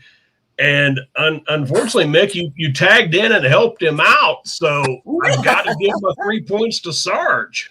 Oh, thank you. No push-ups for you. No push-ups for Mr. Kelly J. White. Thank you for your points as well and your votes. 3 points now for Mr. Slaughter. 3 and 3, that's 6. So right now we turn it over to our viewers, the engine that makes this thing go. And then we're out of here after one last topic, guys. We'll find out which to advance to round number 2. Where, again, look, at the end of the day, This is a star-studded field. We've got the Oscar winners. We've got the Emmy Award winners. We've got Grammy Award winners. We've got Hall of Famers from sports, wrestling across the board. This is a competitive field indeed. So let's bring it over to our viewers now who start voting one at a time. We have our first vote for Patrick. He says he votes for Eddie and the Cruisers. Okay, that's fine. Eddie and the Cruisers. That is a vote for Sergeant Slaughter. Sure. Another point for Mr. Slaughter. We have Phil Donahue says, I vote for Mick Foley. Thank you, Phil. Appreciate that. All right. More votes coming down the pike here live. All right. We have another vote here from Bubba Brewer. Yes, another debate round. Tough debate round. Rock Richards says, vote for Mick. I vote for Mick. Okay, got that, Rock.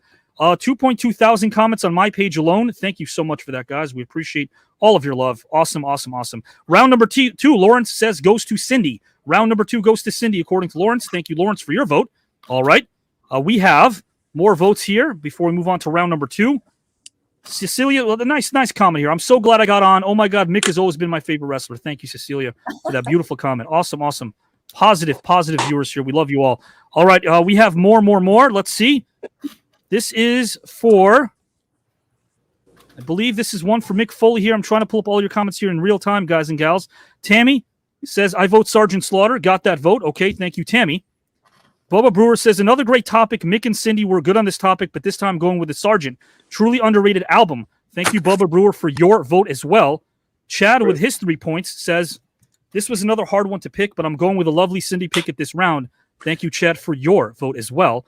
Christy says, Sergeant Slaughter got me this time, so Christy votes for Sergeant Slaughter, while Jane Dubois votes for Mick on this one. Okay, Jane, keep commenting because I love pronouncing your last name. It's just beautiful. Dubois. I love Dubois. Victor Santiago says, my vote for round 2 goes to Sergeant Slaughter. 3 points. Another wildcard voter. Thank you, Victor Santiago, for your points as well. We have Cecilia. I just got on. I missed it, but we need Mick Foley back. He's here. He's already here.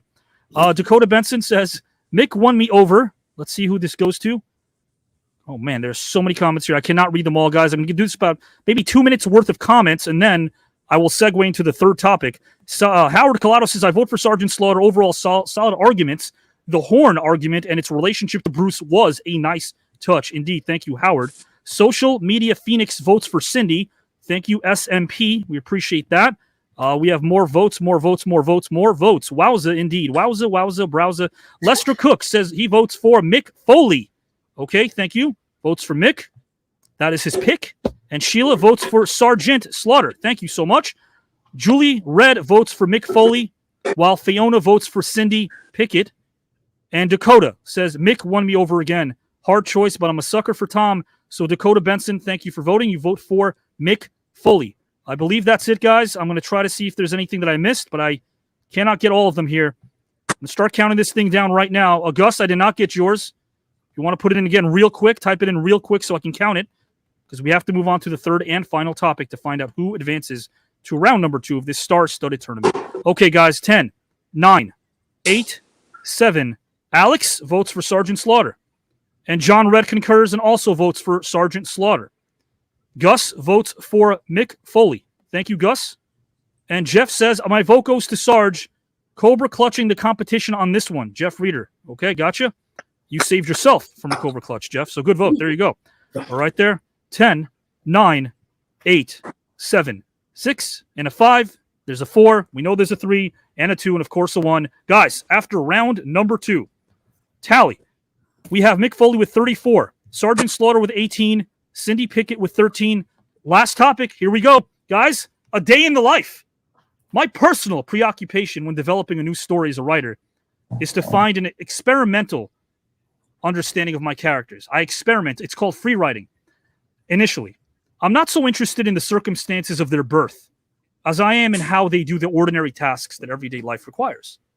The study of the performance of any action by your character can reveal more about his or her nature than any detailed background study because it's active. It's not conceptual. But oftentimes memories of our favorite films, TV shows, books, and stories, they inspire us. And as we walk around a vast pantheon of fictional people in the catacombs of our psyche, we sometimes can't help but wonder, me oh my, would it be swell to live a day in their life. From heroes and villains, humans, archetypes, familiar characters who mediate our experience of the world around us. This trio of incredible competitors will let us know which character would intrigue them enough to walk a mile in their shoes, albeit briefly, for 24 hours. Sergeant Slaughter will begin as he makes a case for Anakin Skywalker as a character whose life he'd like to experience for 24 hours. Then Mick Foley will make a case for Keith Partridge as a character whose life he'd like to experience for 24 hours. And then Cindy Pickett will make a case for Scarlett O'Hara as a character whose life she'd like to experience for 24 hours. Mr. Slaughter, are you ready to go, sir? I'm ready. In a 3, in a 2, in a... Okay, the reason I picked Anakin Skywalker is because I first saw Star Wars, and I just started the professional wrestling pretty much at that time, and went to see it a few times on a visit to a city when you got there too early, and you had to find something to do, so you go to a movie or find a good restaurant, usually one that served whatever all day long, as much as you want, a buffet. So anyway, I really loved watching Star Wars.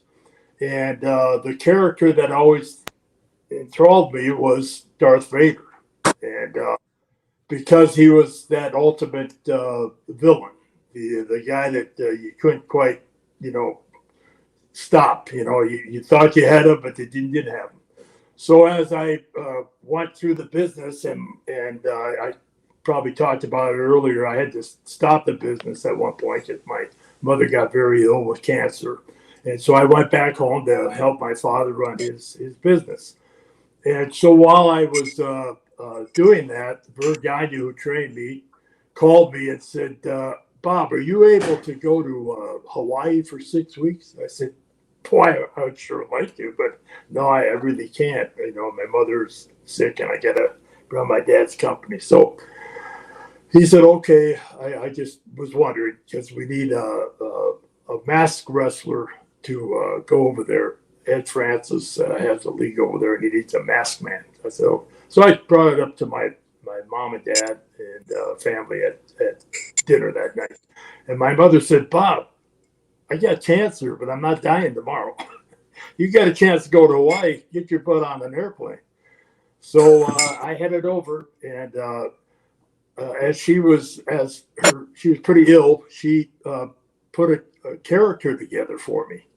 And I never wore a mask before, so we had to measure my head, and I get a big head, and in more ways than one. And so I just decided they wanted me to be the executioner, the masked executioner. So I just thought of the mean guy. So my mother makes me this robe, and it's black velvet, and she puts I put the hood. It was a hooded black robe, and I put the hood over my black mask with a shiny face, and she put just a bead of diamonds, not real diamonds, but the cut glass, and the sleeves hung open like that. And when I held my arms up, I really looked pretty scary. So I go over there and I do that. And come back for a guy and says, "What's this? I hear you're the greatest masked man of all time." And I said, "Well, I know about that." He said, "Well, if Ed Francis says you're the greatest masked man of all time, you're the greatest masked man." I said, "Okay." He said, "Well, I want to get rid of this guy named Super Destroyer, Don Jardine, and he won't, do business." And so I said, "Well, I don't think I can do anything for you." He said, "Well, I want to get rid of him. I want to bring you in his place." So I said, "Well, I got the same situation. My dad, my mother." So I dinner again. A lot of things happen over dinner. Go ahead. Mick Foley with a rebuttal. My son Mickey's going to be blending a shake. So if you hear a loud noise, he's been holding off for a while. So go ahead, buddy. You got to plug it in first. Okay. This is Mickey. Tomorrow's Mickey's final day at Clark's Bears in Lincoln, New Hampshire. Been around for 95 years. We've had an amazing summer up here in the mountains of New Hampshire. And I've been he does this thing where he comes home and he goes, "Oh boy, I'd really like to have a smoothie, but I'm so tired." And then I go, "Would you like me to make me one?" He goes, "You do that for me?" It's like every day He knows I'm going to say, would you like me to make you one? But now he's making one for himself. Go ahead, buddy. That is awesome. And after Sarge finishes, guys, all right, we're going to ask him what flavor smoothie it is. What flavor it is. What flavor smoothie? The world does need to know. I'm guessing banana, maybe, or vanilla. I think we're done. Okay. I think so. Okay. Guys and gals, we'll find out again the flavor of the smoothie momentarily. Sarge, take it away. Okay, so have dinner again with my mom and dad and a few family members again. And I bring up the fact that Vern Gagne wants me to start wrestling. And my dad said, well, if you can, do these things and get back and run the company, I'm okay. My mother said, again, I'm not dying tomorrow. Like, okay, well. So I called Vern up and he said, Bob, I've got a 8-passenger plane. We don't wrestle every night. And if I can get you back every night that you have to be back, you do it? I said, yeah, I'll do it. So I go to my first matches in Winnipeg, Canada. And as they all say, it was sold out to the rafters. I'm taking somebody's place that sold out the place. So I'm in a 6-man tag match. My partners are Matsu, not Matsu. The guy from gosh, what was his name? Gorilla Monsoon, and Mick Bockwinkel with our manager Bobby Heenan and Super Destroyers manager Lord Alfred Hayes. We're taking on Vern Gagne, Billy Robinson, and Mad Dog Vachon in Winnipeg, Canada. So I come into the locker room, have a bag over my head. I don't know. First time at this place and working for the AWA. So I come in and finally Vern Gagne comes in and he says, Alfred, this is Bob Remus. He's going to take Don Jardine's spot. Don's done. He's fired. So we need to come up with a name. Everybody's going to know it's not the same guy. So Alfred Hayes speaks perfect English and he goes, oh my, that could be a problem. And he said, how about Super Destroyer Mark II? Very English. Vern said, yeah, I like that. Well, where's he going to be from? How about the Isle of Gibraltar? Well, yeah, the Isle. Yeah, I like that. I like the sound of that. Okay. And so now I don't know the politics of the business. And so everybody on both sides of the locker room hate me because I'm taking away. I just got a guy fired who is like the Steve Austin of our day. He didn't take anything from anybody. It didn't matter who it was. The guy who was wrestling, to the referee, to the management, to the owners, to the CEO. He didn't care about it. So there I am, a young kid with a mask on, and nobody likes me. I'm sitting all by myself in a locker room. And so I go out and I have the match, and I did a pretty good job. So I come back and everybody goes, well, he's not too bad. He's not too bad.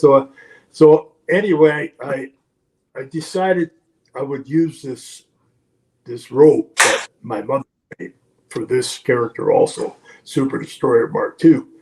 And the next thing I know, when I see the movie, there's Darth Vader, and that looks just like my character. Like it was instant heat. I mean, I had people wanting to kill me thinking I'm Darth Vader now because I just got this look of Darth Vader. So I always thought it would be fun to be the fictional character of Darth Vader because I'm sure Mick enjoyed being the villain more than he did the hero because you could get away with a lot more. You didn't have as much to worry about other than getting, stabbed or shot or acid thrown in your face or sprayed with mace or whatever you had to do as the villain. But I just thought it wouldn't be good for 24 hours just to put myself in that position of that young boy growing up to be Darth Vader. And I don't know much about the movie because I love the first one so much. I think I saw parts of the second one, and of course it's made $2 billion in the movie industry, and one of the greatest movies of all time. But I just thought, wouldn't it be cool to trade places with Darth Vader, as I did at one time, as in the wrestling business and in that squared circle, to actually be that ultimate villain. There was nobody more on the screens than Darth Vader. I had a little go with the Iraqi sympathizer. He came off of G.I. Joe. And I thought Vince McMahon he called me up, I got this idea. You and Hulk Hogan are going to sell on LA Coliseum. Come on over to my house. And I figured he's going to make Hulk Hogan the villain. So I'm thinking, G.I. Joe, the real American hero. And I hear this spiel about me being an Iraqi sympathizer. And I went, what? And he said, well, it could be a little dangerous. I said, really? Not really. Okay. He said, well, go talk to your family. And so again, dinner, tell my daughters and my wife, guess what? I'm going to back to the WWF. And oh yeah, are you gonna be the real American hero, Daddy? No, I'm gonna be an Iraqi sympathizer. I'm gonna be a second-hand man to Saddam Hussein. Okay. What? My wife looked over. She dropped the food out of her mouth. She said, are you out of your mind? You're going to get killed. I said, well, it sounds like it's kind of I know it's going to be a little rough. She said, rough. So anyway, she said, what? You always make the decisions on your character. So you go do whatever you have to do. And so I did it. And I don't know if there's anybody in the business. I know Mick had a rough time, but I had armed guards around my house 24/7 for a few months. And when I flew to a town, I didn't go into the airport. They took me underneath the airplane, took the stairs down, and I got on the plane. Then they brought the thing over for the people to get on. And when the people get on, I'm already in my seat. And they go, how did he get on there? And so then as soon as we landed, wherever we were, same thing. They all got off the plane. They pulled the tarmac back. Steps went down. I got into another entourage, went to the hotel in the arena.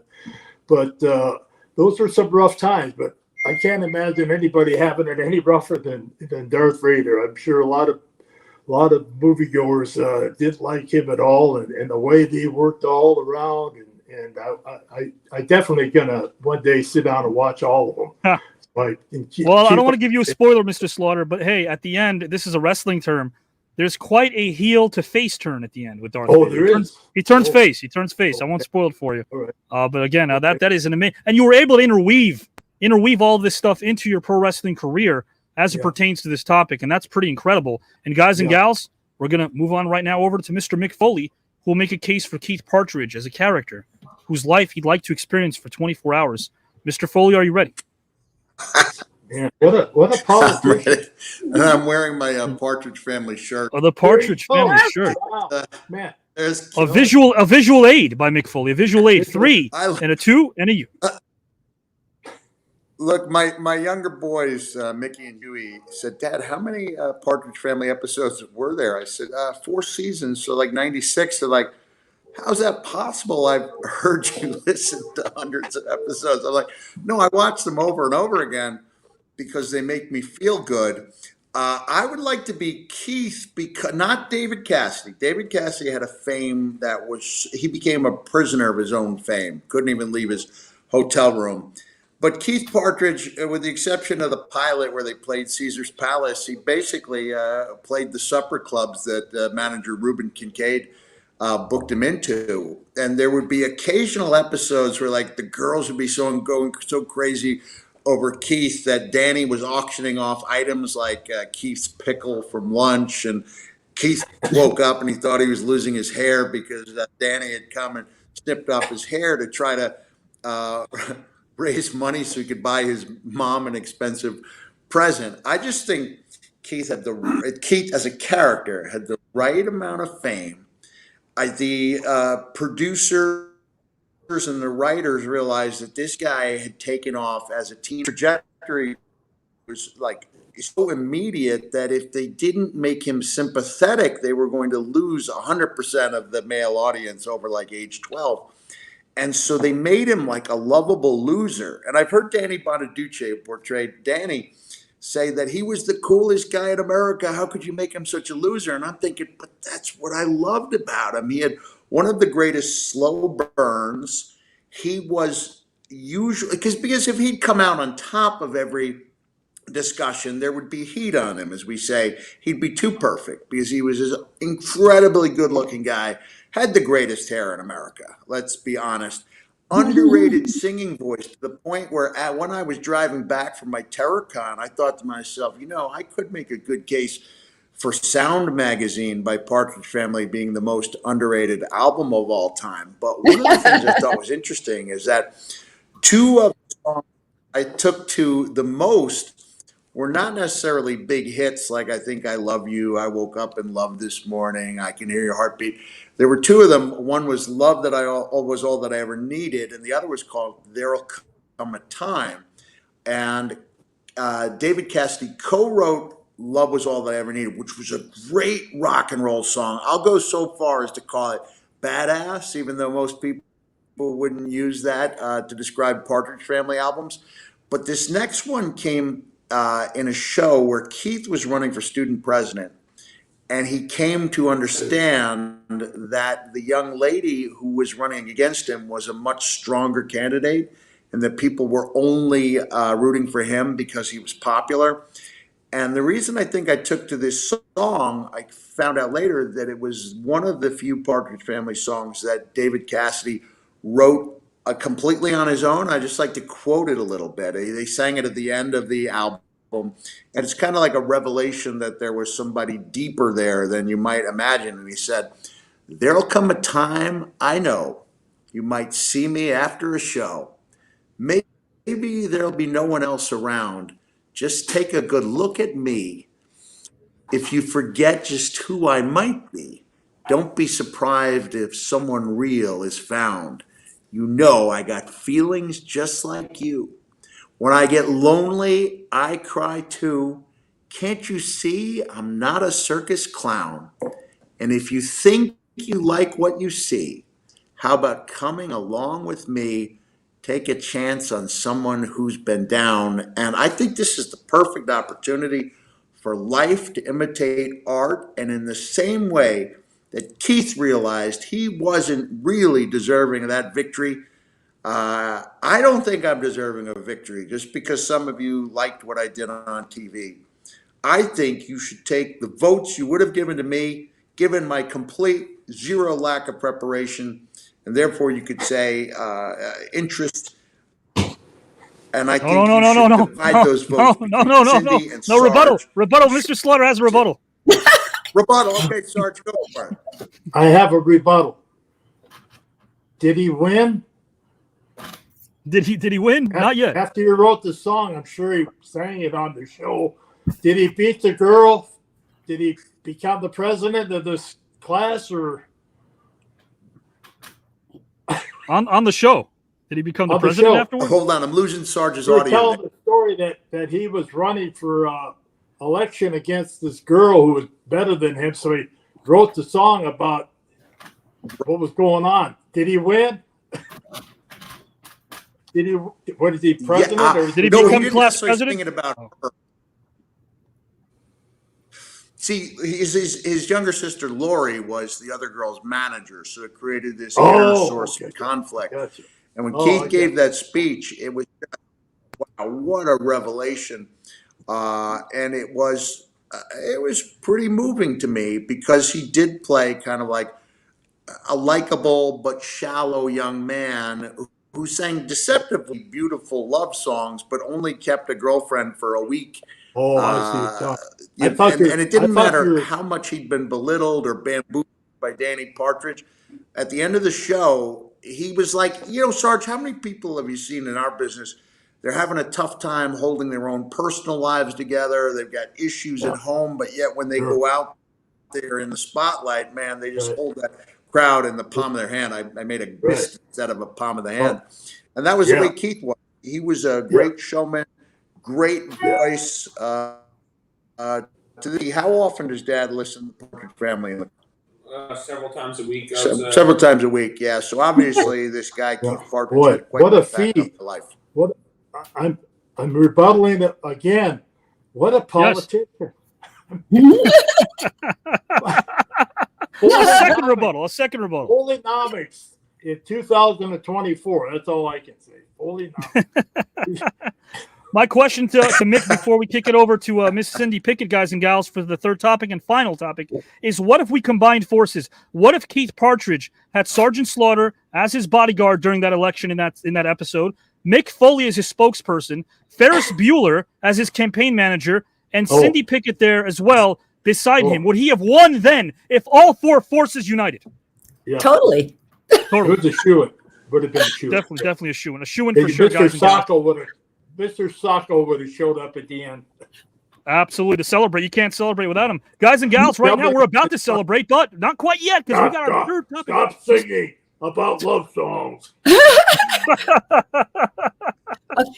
Guys, we're rewriting history. Have you ever had Mr. Sacco in your mouth? I have.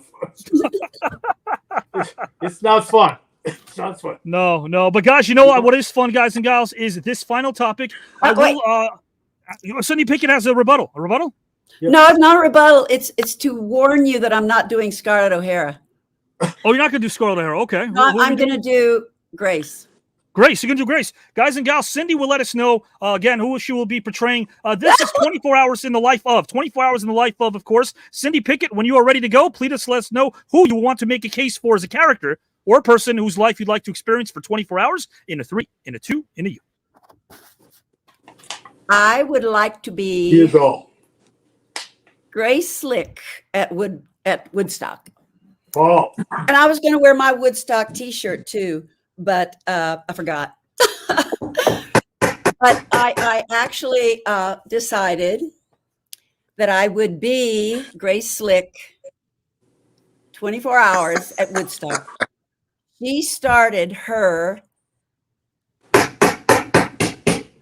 Jefferson Airplane gig at 8:00 in the morning after Janis Joplin, who she decided was going to be the queen of rock, which she became. And then after the Who, she really found Pete Townsend kind of sexy and wonderful. And then it was 8:00. And it was time for us to go on. And we started our gig with Don't You Want Somebody to Love?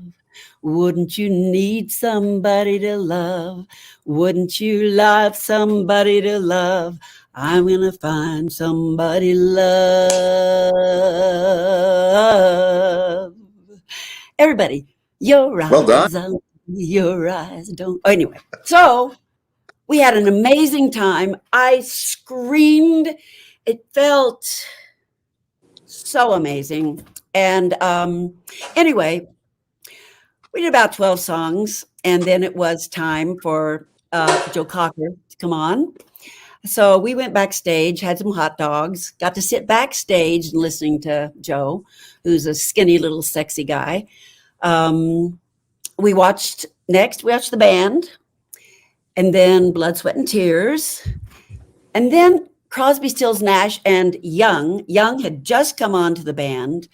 And all of a sudden, there were some issues because Neil Young didn't want to be photographed. And they were doing a documentary because he didn't want the documentary, they didn't want the filming to take away from the audience and the musicians' reaction to one another. So Neil Young is not in the documentary because he did not want it to ruin his work with the audience. Anyway, so that was the end of the night. And the next, Jimi Hendrix came up to me and he said, they've given me a choice because there have been some technical issues. I can either go at midnight or I can be the closing act Monday morning. Well, that's 24 hours after my gig. At 8 o'clock Monday morning, Jimi Hendrix went, did a 2-hour set, one of the longest sets he's ever done. And he closed the concert, Woodstock. And it was probably the most remarkable experience of my life as a musician. Thank you very much. Incredible. Sergeant Slaughter. I don't think it's fair that she can sing like that. I told you it. My mommy taught me at Christmas. That was beautiful. It was beautiful. Cindy, thank you for that. I Wow. couldn't think of the right words. Cindy, that was All beautiful. about Thank you love. so much. Wow. I mean, I got to tell you, I've never felt so good about feeling bad about myself after hearing that, because I can't do that in the shower, even Mr. Foley. I've got a point. This is where worlds collide, Cindy. I wasn't just paying lip service to St. Elsewhere. It was one of my very favorite shows.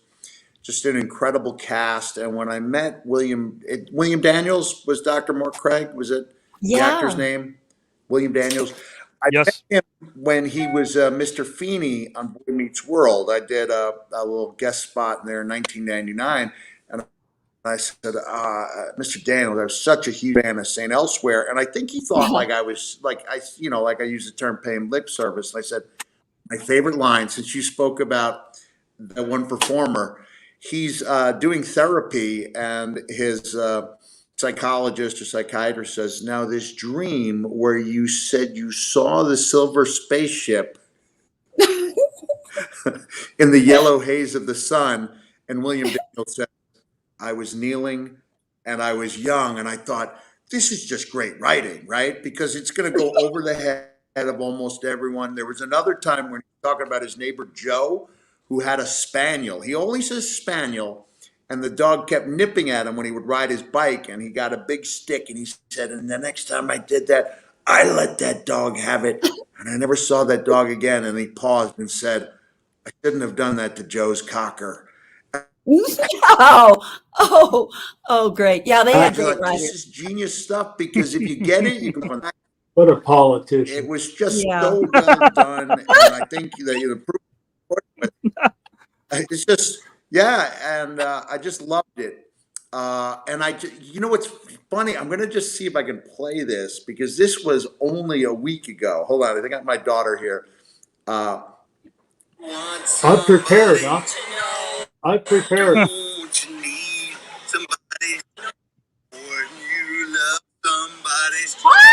Oh, wow. We did that because when she was 4 years old at Santa's Village, she did the song from the Cable Guy. But she thought, she didn't think it said to love.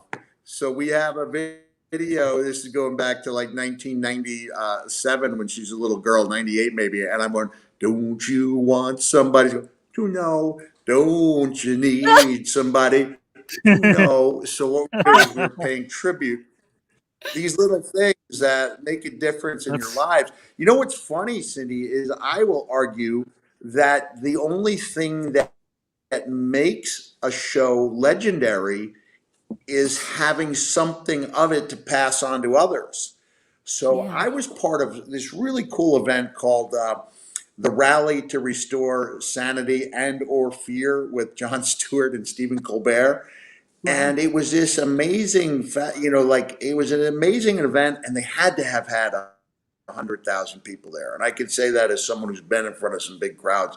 It was just a sea of people, and it was really a good event. It was about finding ways to get along with people despite our differences, and they had an all-star cast. It was really something special, and I was given a Medal of Reasonableness by Jon Stewart. It was a pretty big moment, but there was no crew there whatsoever. And I think they had that same feeling that it's about the moment. But the problem is you can't explain that moment to anyone else because there's no evidence of it. And so it sadly disappears. So I'm glad, love the concert film, Woodstock. And I guess Neil must have changed his mind because certainly in They added the they last added it waltz later. by the band and They a big added part it of it in. when he sings Helpless. Yeah. They added later. Yeah. They added it in? Yeah, They they did. added it later. Yeah. They did. Yeah.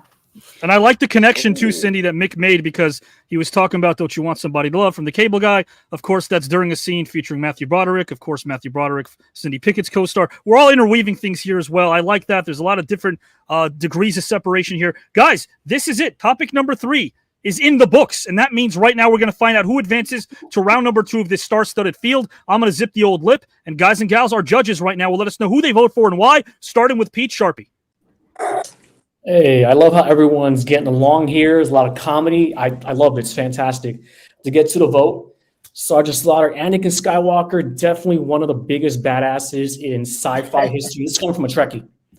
Mick, I'll be honest, I had no idea who Keith Partridge was or the Partridge Family is. Never watched it, but you made me want to be him. I was like, that's for 24 hours. I could see myself as Keith Partridge. You gotta work on the hair. Well, that's what they have wigs for. Obviously. Keith Partridge wasn't follically challenged. This is by choice, not. It is by choice. That's why I'm making fun. That's why I'm joshing with you. Yes. All right, drop the screen so I can go. But who is your choice, my friend? All right. So Miss Pickett, you threw your Scarlett O'Hara out the door. You brought in Grace Slick. You embodied her. How you be for 24 hours. You even sang. You get my vote. That was awesome. Cindy Pickett gets Pete Sharpie's vote. That's worth 3 points, guys and gals. Mr. Kelly J. White, who do you vote for, good sir, and why? Okay, wow. Out of the 3, I think this was the toughest for me because, everyone made a really good argument. I mean, Sarge, you kind of talked about actually kind of feeling like Anakin Skywalker with that heel gimmick and, the look and everything. Cindy, bold choice, throwing that out, going your own direction. I did love that. Mick, Keith Partridge, thinking you're a big Partridge Family fan, it never really dawned on me, dude. But yeah, I'm going to have to go with the logic on this because, Mick, you actually described somebody to me I wasn't familiar with, and I believed you very much so when you said you wanted to be Keith Partridge. So I'll always think of you that way. So Mick gets my vote. Mick Foley gets Kelly J. White's vote. Thank you. And guys, that means all of you right now are about to vote, and we're going to find out who advances to round number 2. Which of these incredible competitors and human beings, first and foremost, are going to advance. So, guys and gals, again, just a little bit of something over here that I want to bring up. This is something I want to bring up because people talk about the days of our youth as a way to always remember the good old days. We're experiencing the present days right now. We're experiencing moments right now that will become the good old days. So enjoy the now. Enjoy the now. It's happening right now, guys and gals. And remember, this is special, and it belongs to every generation across the board. So enjoy spreading positivity and having a good time. That's what it's all about. Bob Cook says, I vote for Mr. Mick Foley. Mr. Mick Foley gets a vote for Bob Cook. Thank you very much, Mr. Cook. Appreciate that. Joe Latham says, Mick Foley is God. There's a picture of Bob Cook with the legendary Terry Funk, who we just lost. Bob is a great wrestler in his own right. Thank you, Cooker. Yes, and Mick, I don't know if you know this or not as well, but as part of one of the 60 shows on the network featuring Hall of Famers, luminaries, athletes, Stan Hansen and I have a show called The Lariat. We're going to pay a special tribute to Terry Funk in about a week or so, so the great Terry Funk will be remembered as well. Sheila Chatelaine says she votes for Mr. Mick Foley. Thank you, Sheila. Cecilia, from Sheila to Cecilia, she votes for Mick. I will count that as 1, but thanks for the enthusiasm. Appreciate that as always. Yes, Jim Baggs votes for Mick. And the sock. Okay, Jim Baggs. I think that we'll count Mick for that. Tammy says, my vote is for Cindy. Tammy Rowe, thank you so much for your vote as well. Okay, guys and gals, let's see. Oh, gosh, go Bills. We're having a nice broadcast. You're bringing up the Buffalo Bills. Round number 3 goes to Mr. Mick Foley from Lawrence. Thank you so much. Lexus Henderson votes for Cindy. Okay, we are trying. Michael says he votes for Danny. Danny's not in this, but thank you. Christine Belcher says, hello, I vote. Oh, hello to Cecilia, but I vote Mick. Okay, gotcha. Got your vote. Thank you so much. Alexander Garcia says, this was a grand debate indeed. Sergeant Slaughter gets my vote this time. Thank you all three for being here. Thank you so much as well. We've broken records already, guys, in the comment section, as we've been alluding to here. Thank you for all of your votes and comments. Brittany says she votes for Cindy, and John Red concurs. He also votes for Cindy Pickett. Social Media Phoenix says, got to go with Mick on this one. We're about to find out who advances to round number 2 in a few months. Lester Cook says, sorry, Cindy and Mick, but this maggot has to go with the Sergeant. Lester Cook voting for Sergeant Slaughter. All right, there we go. From one maggot me to another. Okay, Joey Bag of Donuts. Wouldn't you like to get a vote from someone named Joey Bag of Donuts? He votes for Mr. Mick Foley. There we go. All right, awesome stuff there. Don Fulmer says he votes for Sarge. Got that. Awesome stuff right there. Big shout out, by the way, he's watching. John Amos, get better, my friend. We will be on your project. Haley's comment soon enough, my friend, the legendary John Amos. Bubba Brewer says, Sargent had a great topic. Love this story. Mick did great as always, but this time Cindy did the swerve and captured the moment. My vote goes to Cindy. That means, again, Bubba Brewer votes for Cindy, okay? Alex Chumbly says, I'm going to go with Cindy this time, although Sarge and Mick were great also. Thank you, Alex, for your vote. Okay, Dakota, I might have missed your vote, so just type it in again. We've got a lot of comments, man. All right. Alex says she votes for Sargent. And Michael Harrelson with 5 exclamation points, no 6, screams, Sarge! So Sarge gets his vote. Thank you, Michael. Little fun here as always here, although you can see the tension here, who's going to advance and who's not. Randy says, excuse me, I vote for Mick Foley. Christy, I got your vote there for Cindy. Thank you. She's saying, okay, got that. Get well, Mr. John Amos. Yes, he's a great human being and a good friend. Andrew Red III says, I'm going with Sergeant Slaughter on this one. Gotcha, Andrew. And Lawrence from Australia says, my vote goes to Cindy for this one. Too cool of a story, plus great singing. Absolutely. Heidi White, thank you for joining us. Mick has my vote, so a vote for Mick Foley. And Victor Santiago and his 3 points will be voting for Mick on this round. Great battle. You all did fantastic. Have a great night. Thank you, Victor. And guys, remember, after Cindy and Sergeant Slaughter and Mick Foley depart, we still have a bit more show, so hang around. We'll preview next week's incredible mystery matchup that we have as well. All right, I think, Gus, I did not get your vote. So put it down here. I got to end this thing in about a minute. Let's see. 10, 9. Joe says, Cindy, beautiful voice, but Mick Foley is God. Again, I guess that's a vote. All right. That has to be a vote, right? I mean, that has to be. Let's see what else we have. Kayla says, Cindy has my vote. And Kate I think it's says, just Cindy, nomination. I don't think that's a vote. No, it doesn't count as a vote. Let's see what we got here. Danny says he votes Sergeant Slaughter. I got that. Okay, thank you so much, Danny, for your vote. Let's count that as well. Danny Russell. Yeah, Mick Foley, because he explained a partridge, not in a pear tree. Thank you, Gus. Got that comment right there. Incredible stuff. Guys, right now I'm going to read this thing Can out. I just make up? Yeah. Yes. Absolutely, Okay, Mr. so Foley. I Absolutely. rewrote the 12 Days of Christmas. So it's wrestling 12 Days of Christmas. And we all know the first day is the most important because it gets repeated 11 more times. And what do you say in wrestling that sounds similar to a partridge in a pear tree? You ask, on the first day of Christmas, dude love showed to me, Stu Hart's kid with a bad knee. You like it, Hart? That's Thumbs pretty up? good. Yeah, I like that. Stu Hart's kid with a bad knee? I like it. I like it. Guys and gals, we got some rhymes Read over it. here. I like that. And what was that? What day of Christmas was that? What day That of was the Christmas first that? day. The 12th First day day. would be 12 stunners stunning, 11 pipers piping, 10 lads a leaping, 9 noggin knockers, 8 80s gimmicks, 7 body slamming, 6 619s, 5 wrestling rings, 4 horsemen, 3 man band, 2 Yarple hugs, and Stu Hart's kid with a bad knee. And just to continue, and the New York Knicks, who make their audience want to flee. So there you go, a little continuation, a little Knicks stuff too. Guys and gals, this is incredible stuff. Right now we've got votes. I'm going to count this thing up right now over here. 10, 9, 8, 7, 6, 5, 4, 3, 2, 1. With a total of 53 points, Mick Foley will be the first to advance in this group to round number 2.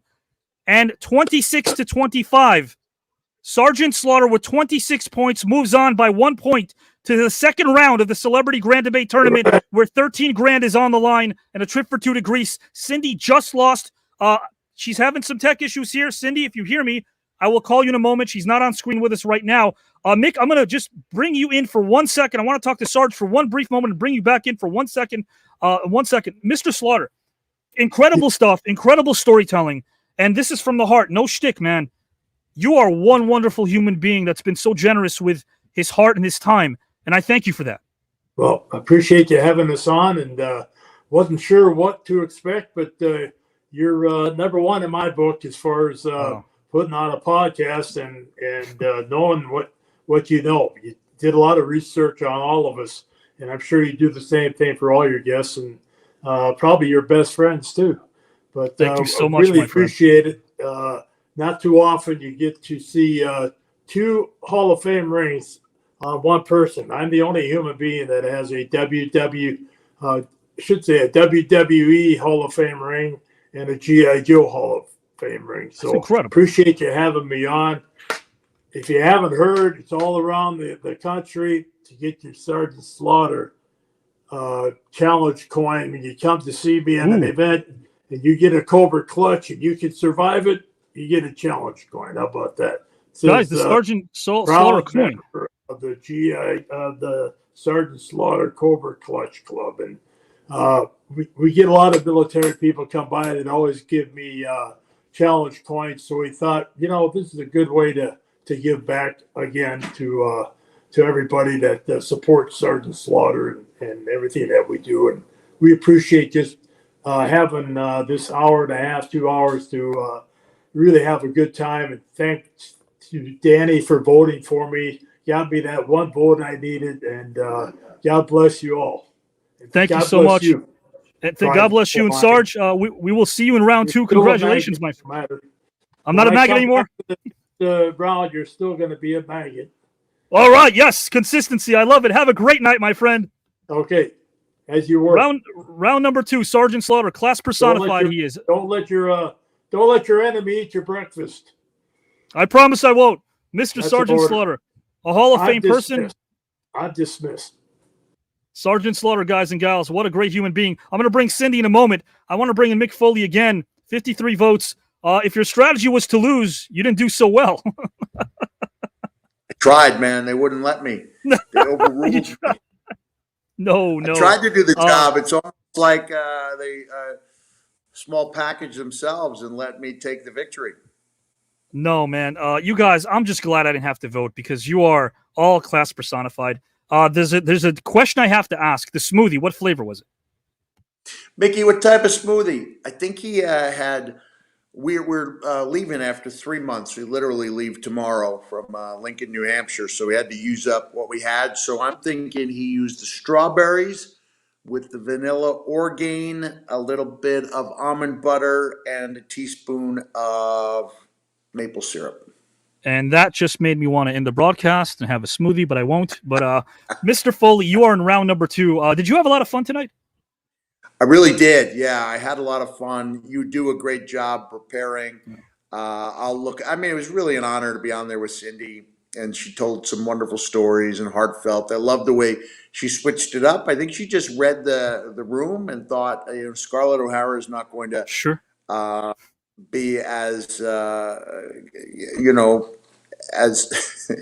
as engrossing as Grace Slick. And it's funny because I left to go to my terror convention a couple of days ago, but the movie I had queued up and I watched about 30 minutes of it was Give Me Shelter. And first thing when Cindy said, Grace Slick at Woodstock, I thought at least it wasn't Grace Slick at Altamont because, man, the Hells Angels were doing the security, and Mickey, I think it was Mickey Hart, I believe that's the tragic what happened there, yeah. Yeah, he got beaten up pretty badly by the Angels, and it was very unusual to see Grace, very concerned for their lives. And, someone did die. It was a terrible tragedy. It was almost like the anti-Woodstock, and the Stones got out of there. They were terrified. There's that that image of Mick Jagger walking off the helicopter, and somebody just cold cocked him. You know, It's an iconic image. he came out there to sing. He's singing "Sympathy for the Devil," and there's so much going on, and he's even saying, "Please, everybody, you know," I don't know if he said chill out, but basically pleading with the audience to just please mellow out. So that was really frightening. But it's funny that we had just sang our version of "Somebody to Love" or "Somebody to Know" 1 week ago or 6 days ago, and that I have another documentary that features, I guess it features the Rolling Stones, but it also has Jefferson Airplane on that classic. What are the chances of we have you singing in terms of being saved for prosperity? We have you singing that song, and Cindy. Can we get Sarge to do it next time? that would be 3 for 3. He could do from the halls of Montezuma to the shores of Tripoli, I bet you. Oh, that would be great. Listen, Mr. Mick Foley, you're one hell of a human being, a fast friend. Definitely going to talk to you about some projects soon as well, guys and gals. But is there anything you want to let the masses know? Because you are always doing some great stuff, some great work. Where can we find you next? Oh, man, you can go to my website, realmickfoley.com. I do 1 or 2 of these conventions a month. I really enjoy the interactions. I love doing the cameo videos. We'll throw in a little mankind here and there. It's like, have a nice day. And then I sing an assortment of songs, birthday songs adapted from classic Christmas songs. Just thought, Happy Birthday to You it's the only one out there besides the Beatles' birthday tune. But I just thought, I've got about 10 originals, borrowed from the Christmas classics, all of them borrowed from Christmas music. They're amazing. And I really enjoy it. And if you have a special occasion, you can go to cameo.com/Mick Foley, check out a few of the past videos and reviews, and maybe get one for you or someone you love. I will do that myself. Mr. Mick Foley, as we depart, thank you for reintroducing the word happy into people's lives, because you do just that.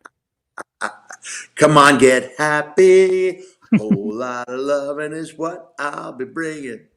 Come on. Have a great weekend, my friend. And by the way, congratulations for being in round number 2. You are awesome. All right. We'll see you soon. Bye. Mick Foley, guys. Class personified. Let's bring in Mrs. Cindy Pickett here if we can. And guys, I'll bring up your comments in a moment. Oh, man. Cindy, you were incredible. Did you have fun tonight? I did. Did you? My computer died, so I had to that's why I left suddenly, and I somehow was able to get back. I had a great time. Yeah, I did. You're incredible. You are so generous with who you are as a person. Sometimes you get to read people well, and I think everyone can concur that you're the real deal. You're so authentic and you're so genuine. And as a storyteller, sure, but as a human being, absolutely. So I appreciate you. Thank you. I appreciate you too. I had a great time. I thought Mick was really quite, interesting and wonderful, and he was, he deserved to win the first. We're gonna have another after round 1. We're going to be bringing some of the only for one stipulation only. We'll be bringing some of those guys and gals again who competed here to get one more shot to get back in this thing. We'll see if Cindy can as well. But again, I appreciate your time. I appreciate who you are. Can't wait to talk to you again about some other stuff as well. And stay healthy and stay safe, my friend.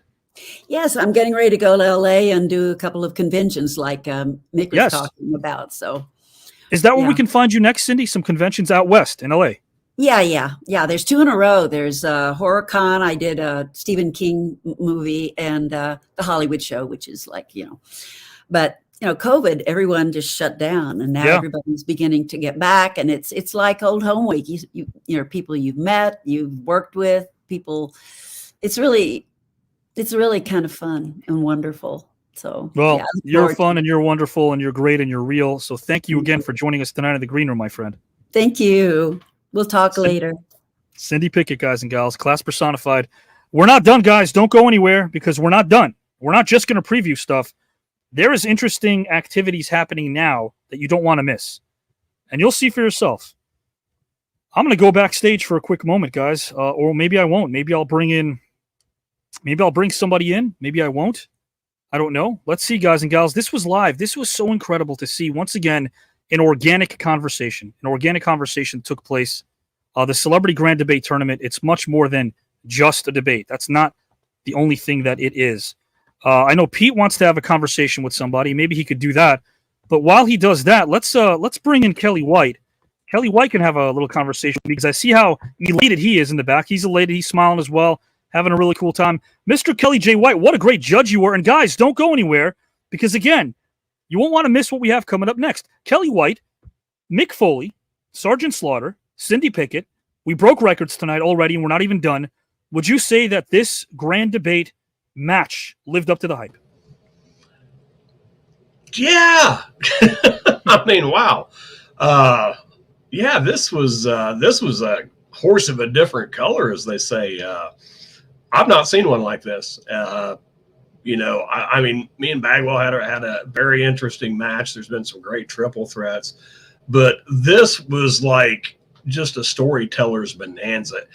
Each and every one of these people, you know, not only did they hit their topic, but, you know, they're going in depth on stuff that we should all feel privileged to be able to hear directly from their mouths. I mean, I'm still kind of in awe myself.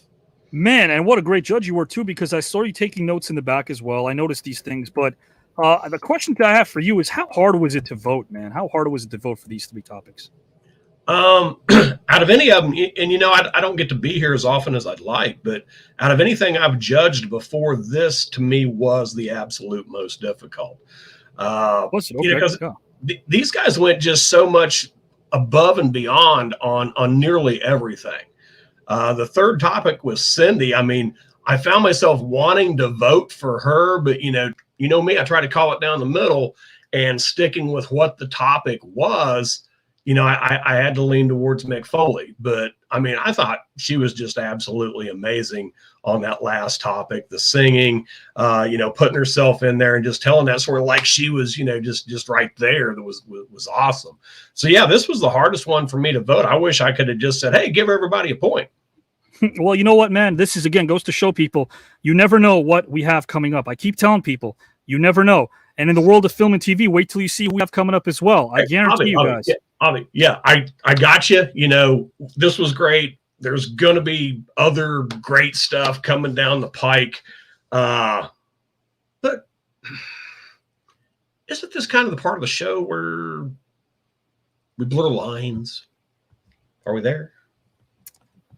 Isn't this the part of the show you're asking me where we blur lines? Yeah, just question. Kelly White, guys and gals, has asked me a question, and that question isn't this the part where we blur lines? So with that, I would say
yes, it is, Kelly.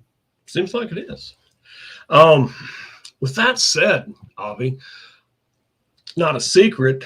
In October, next month, Pete Sharpie and Miss Truly Julie have pounced all over your magnanimous offer to host, for each of them, to host an episode of The Green Room. Am I right? You would be right. Well, see, I've been thinking about that because I've heard some stuff. the grapevine, the word on the street. Mm-hmm. So what I've heard is they're going to switch it up. They want to excel, but in doing so, they want to also deviate from the tried and true formula. I'm hearing all kinds of things. They want to lean into the comedy aspect very heavily. Maybe some skits, some pre-recorded vignettes, a whole lot of stuff in the can. But I know. To host a show of this magnitude, you have to be able to get serious.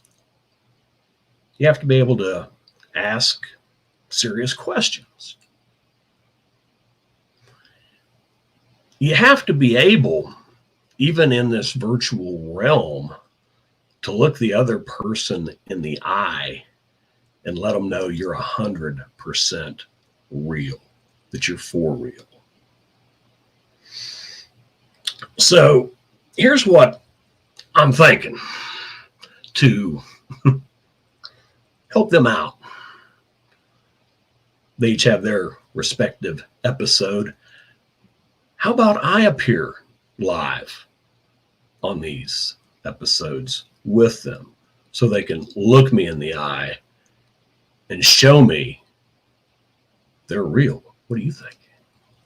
So what you're proposing is during the month of October, when we have a few weeks off between rounds 1 and 2, that you show up on the special episode of The Green Room hosted by Pete and the special episode hosted by Julie, and they interview you, and I like it. My question is why? Why? It's always a why, isn't there, Avi? Yeah, we have to ask those why. Well, this goes back to pretty much our last conversation, because I'm also aware that between the end of round 1 and the beginning of round 2 of this celebrity grand debate tournament, I think tonight really highlighted how celebrity filled and grand this tournament actually is. The number of Hall of Famers that we have on board is ridiculous. We also have people that have gotten nods for Emmys, Oscars, Golden Globes, household names, and a handful of us green roomers. This is something that's not going to get duplicated anywhere else. It just wouldn't happen. But I know during that period, there's going to be that episode. The bracket reveal. Yes. Where everybody gets, paired up, head to head, triple threats, whatever it may be. All random. Yeah. All random, right? I mean, everything is random, but meeting you halfway, brother. Yeah, absolutely. Yeah, it's random, but kind of when you think about, randomness, there's an old quote, and I've used it before, that a 1 in a million chance happens about 9 out of 10 times. And when you think about it, Avi, no matter what Pete and Julie think, you still run this joint. So, I kind of think a nudge here or there might give me what I want. Kelly, we've been over this before, man. No, listen, I'm picking names out of a bowl. It's all random. I can't decide who you are. I'm sure you are, but hear me out. There's one thing I really want. And, I want to help you out, but what I want. I have an idea. Is Marcus Alexander Buff Bagwell. I knew you were coming. I want him. And you can make that happen. No, it's all random. It's all. Don't answer. Don't need to answer right now. I mean, no need to answer, because I've told you. I've got your back. I have your back. Throughout this whole tournament, the whole tournament, yeah, we're gonna have my back. I've got your back. Kelly, let me tell you something real quickly. I've had a target on my back in more ways than people can imagine. That's not what was me. I like it. Keeps me up at night. You're telling me, and please continue in a moment, but I want to see if I process this correctly.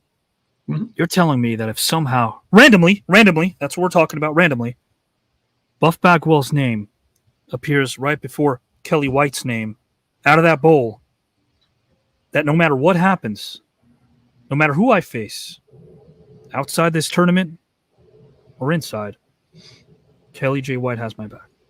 Got you back. But think about what you just said, Avi. Round 1, head-to-head match, myself and Marcus Bagwell. And people see this in that fine intro that you've made. And they see where Marcus jumps up all excited because he advanced to round 2. But everybody that watches also knows the story with the technical snafu back on July 8th, 2023. Kelly White won that round and therefore should have won the match. Exactly. And Bagwell shouldn't even be here, but look at it. We are both in round 2. Now tell me this, Avi. You're like me. You've made your own odds. I make my own odds.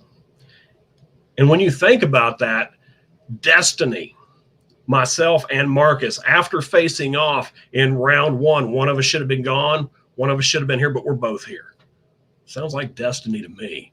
And when people make their own odds and make things happen, history remembers that as destiny. Do they not? I do hope that destiny finds itself in our favor by producing said match. Everything happening around me is random, Kelly. We should enjoy this phase because the journey is far more enjoyable than the destination. But I do hope that the randomness of it all is to our liking. Maybe the odds will be in our favor. Maybe they won't. Like I said, I have this hunch, got this feeling that they will be. And what you said about the destination, yeah, I'm not going to lie. I feel destined to win this whole thing. I feel destined to be sitting on a beach in Greece, looking out over the Mediterranean, spending 13 grand however I please. I feel like that's some destiny. But I want you to just rest assured, with that destiny, even the journey, no matter where you're aiming, the finish line, the mountaintop, the pinnacle, when you get there, you want that sweet, that undefinable feeling. No doubt. It was all earned because the journey was challenging. So like I said, I need a definitive victory this time. Okay. Over Marcus Bagwell. Because I think about that date every day since. I can respect that, Kelly. But after round 2, I need to put that in the rear view. That ghost of that night is not going to haunt me till the end of my days. So like I said, Avi, I have full faith in you. That loyalty that you deserve, brother, you got that from me. And I can't say, you set these stipulations up yourself with Mr. Pete Sharpie and Miss Truly Julie. I did. And like spoiled little kids heading for an ice cream buffet, they couldn't dive in fast enough. They couldn't think. They're just, I get to host an episode. Watch me go. I'm going to show Avi. But if what they're saying is they could destroy the brand. Oh, they thought. And if I'm too busy noticing that, then Kelly J. White will. That could be advantageous for me now that I'm thinking about it. Yeah. I don't want to sound like a human fortune cookie here, but self-control means wanting to be effective. It does. At some random point in the infinite radiations of our spiritual existence. And by that, I mean, I need to start paying attention to this, not only this. Yeah. You made some sense, brother. I'm going to mull it over, guys and gals. And remember, who knows? Round number 2, we might randomly see Kelly J. White versus Marcus Alexander Buff Bagwell. Thank you, Kelly White. You know, I'm going to follow Kelly and have a conversation with him back there because it looks like Pete has something to say, and I'm assuming he doesn't want to say it to me. Well, damn right about that, Avi. And what's Kelly J. White with the silent J? Is that all you really wanted? You should have come talk to me. You're talking about loyalty. Loyalty is that's like how's the term say? People like a dime a dozen. Everyone's loyal until something better comes along. So Kelly, maybe you want to come my way, but let's throw that off to the side because that's not what this is about. This is about me and my show that's coming up in October. You know, when round 1 is finished, round 2 is coming up, and I'm going to show everybody how my show is going to be it's going to have the greatest numbers ever. I mean, just look at it tonight, folks. Look at tonight. Tonight alone, I came on and judged, and what happened? What happened? Record numbers, record number comments, all because you had Mick Foley, we had Sergeant Slaughter, we had Cindy Pickett, but I was on, folks. I was on. The numbers are up, and I tell you all the time, every single week, in and out, when Pete Sharpie is on, records are broken. People want to see me. Not just that, and my esteemed co-host Julie, she's gonna have her show too, and she's gonna knock the socks off it. And we know damn well with the numbers showing, I got it all here, folks. The numbers I got written down, how the shows are gonna be. You know, Kelly talking about how he wants we're gonna have a comedic show, and yes, I could look somebody in the eye and be hard hitting and ask serious questions, Kelly. Ms. Dubois, who is Pete? Where have you been these past 3 years? I sponsored a goddamn show. I started the green room, the tournament. That's who I am, Ms. Dubois. I know Avi loves saying your last name, but it's whatever. But you know what? Enough about me going off on that, but let me bring in none other than Julie. Hey, Pete. Julie, welcome. How are you doing this evening? I'm doing wonderful, Pete. How are you? I'm doing well. Did you see the numbers go up just because I was on? You saw that, right? I saw the numbers go up. I don't think it's a coincidence, do you?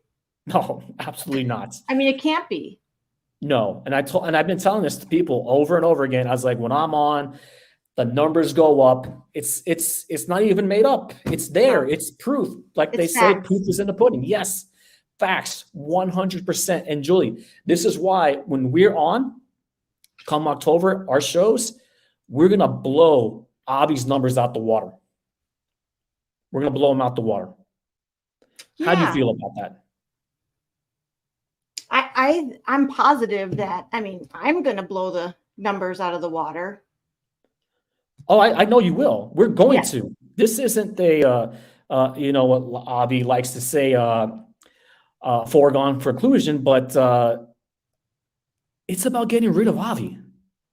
That's the main point. The main point of this is getting him off the damn green room. So we have to see him and his stupid mutton chops. Tired of seeing it. What do you say to that? Right? This is all about getting rid of Avi, right?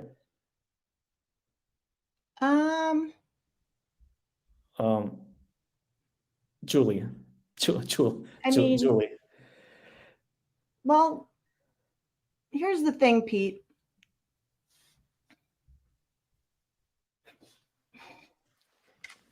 Let me start over, okay? Because I know you and I talked about some stuff in the past, and admittedly, there was some angst on my part.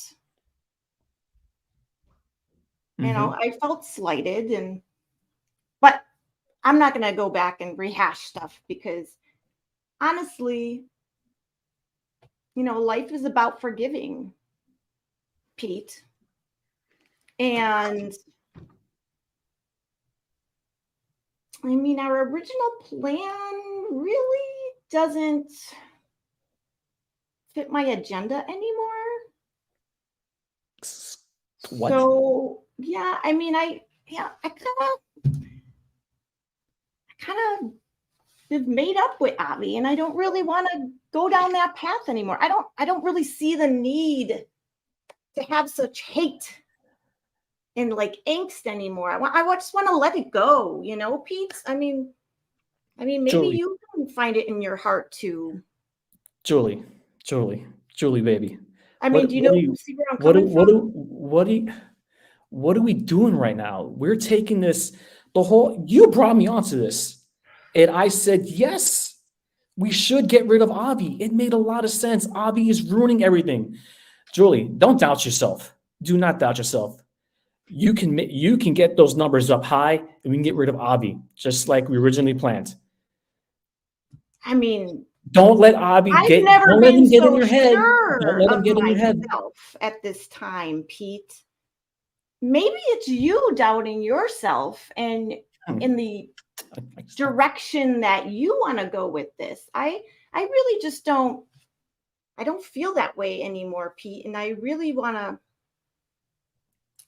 I want to find unity, because you know what, Pete? At the end of the day, at the end of the year, at the end of the future of the green room and TKN, I mean, can't you see it, Pete? This needs to be about unity, and it needs to be about bringing everybody together.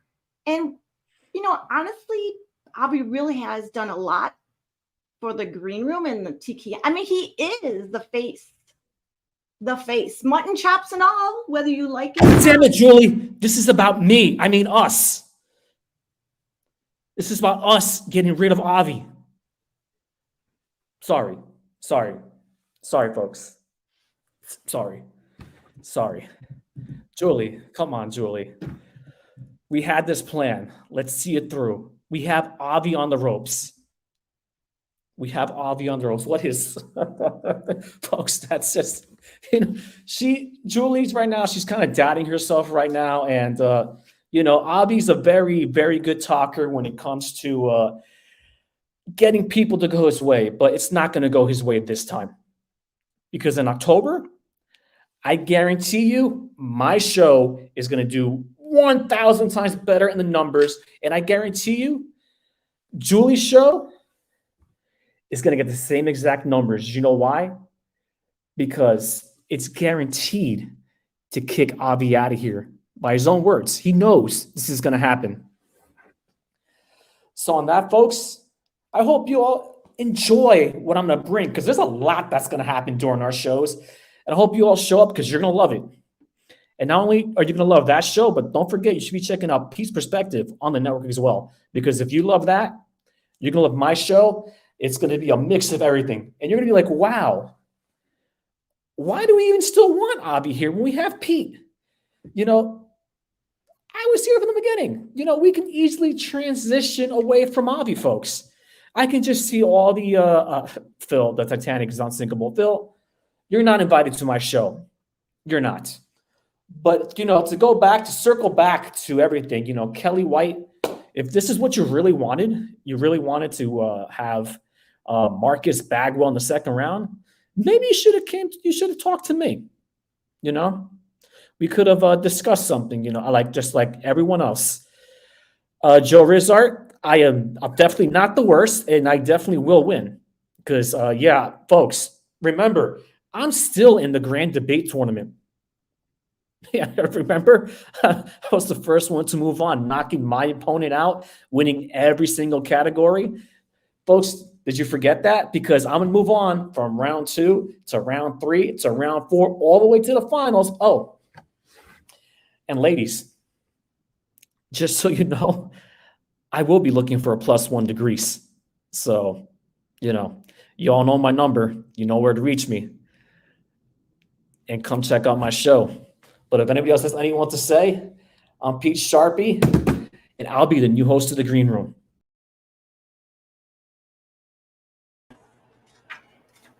Well, Pete, you were not the first person to move on to round 2 of this tournament.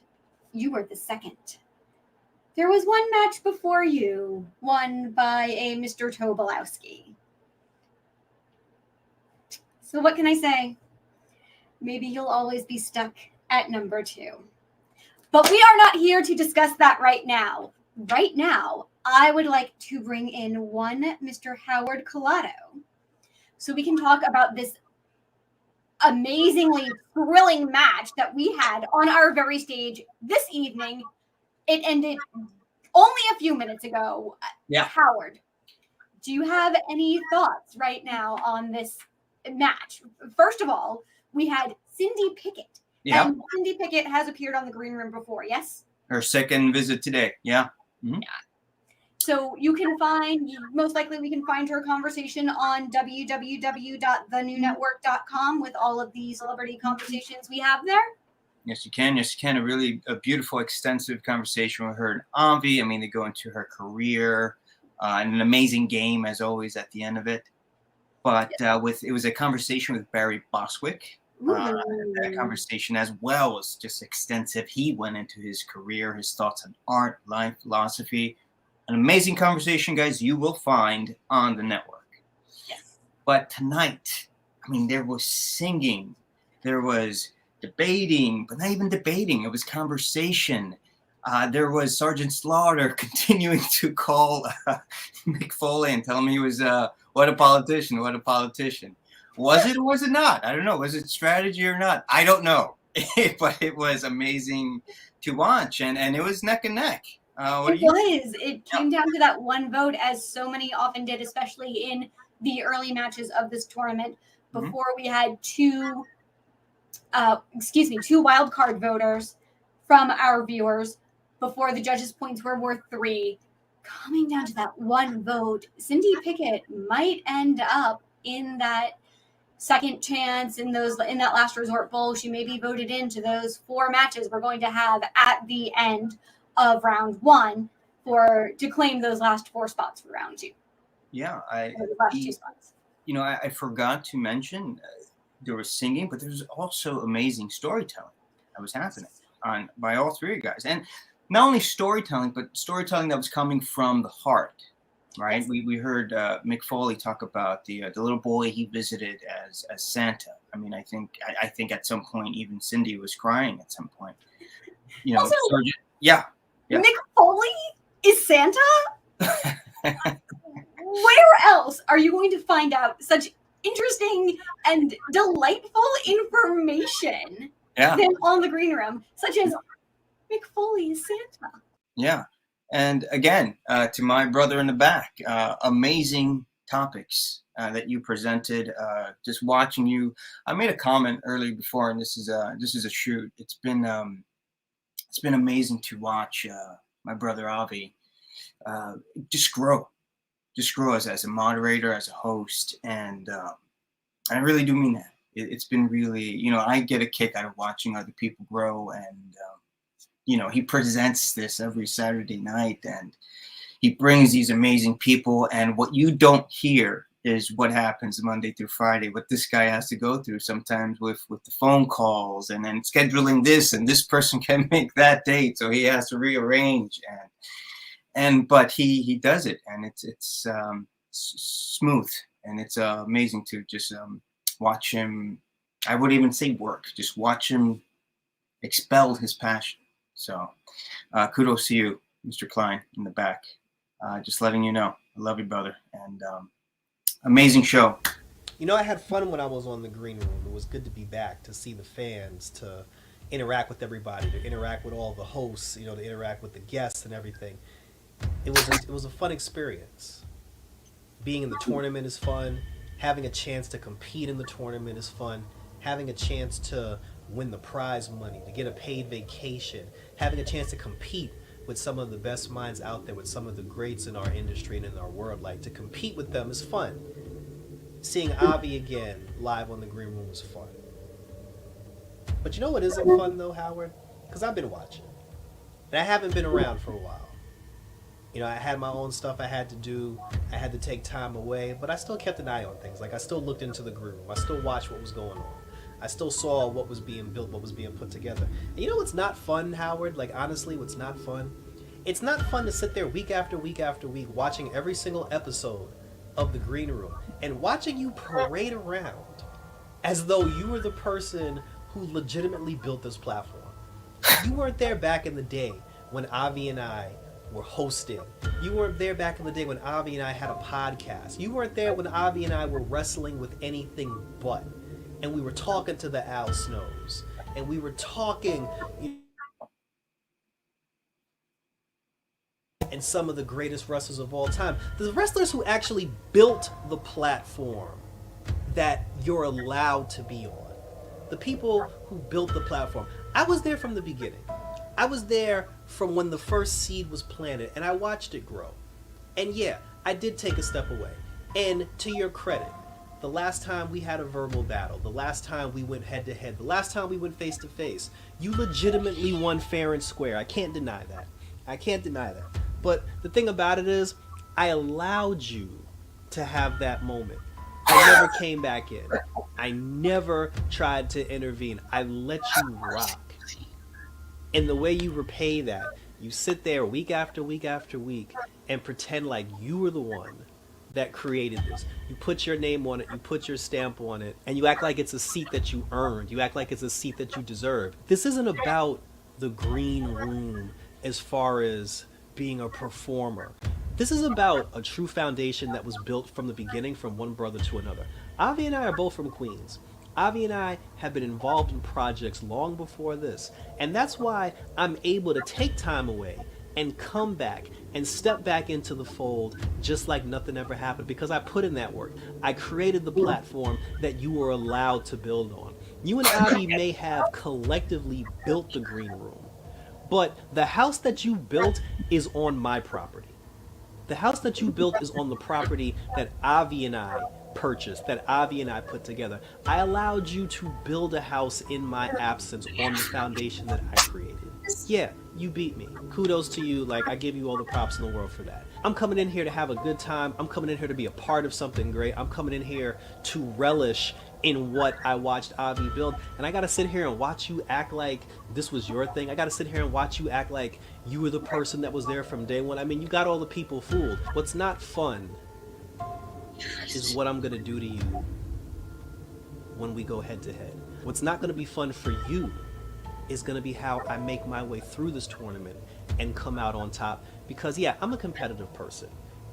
The loss that I took to you the first time, it still stings a little. I'm a competitor. I'm able to bounce back. I bounce back. That's what I do.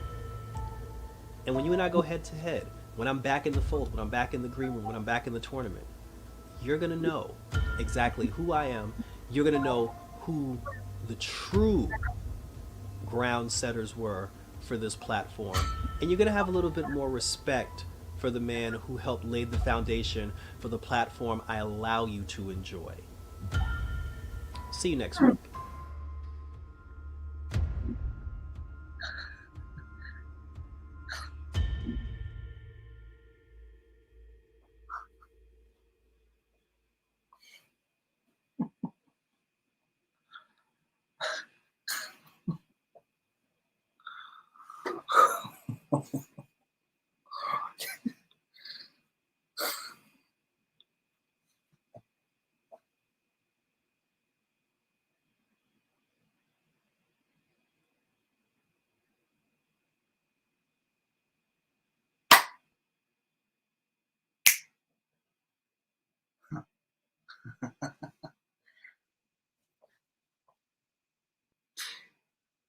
We've been talking a lot about being the foundation who's built this place.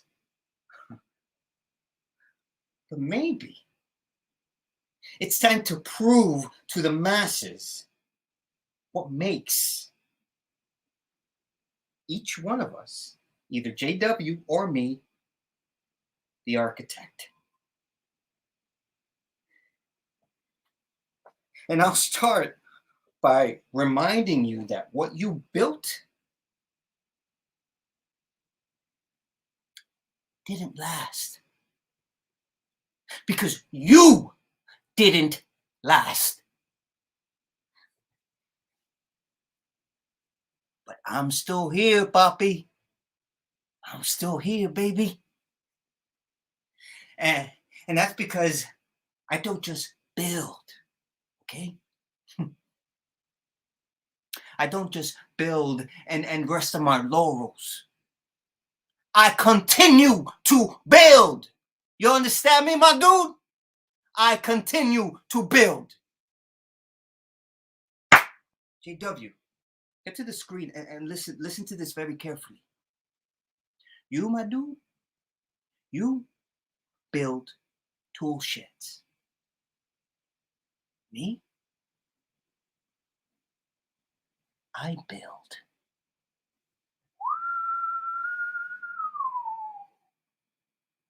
skyscrapers. ¿Me entiende? You understand? Allow that to sink in, my dude. You know, rather than just talking about why, rather than just talking about it, why don't I just show everyone what makes me the architect of this foundation? Why don't I show everybody how this whole thing started? And why? I will win the fight for the foundation. Let that sink in, my dude.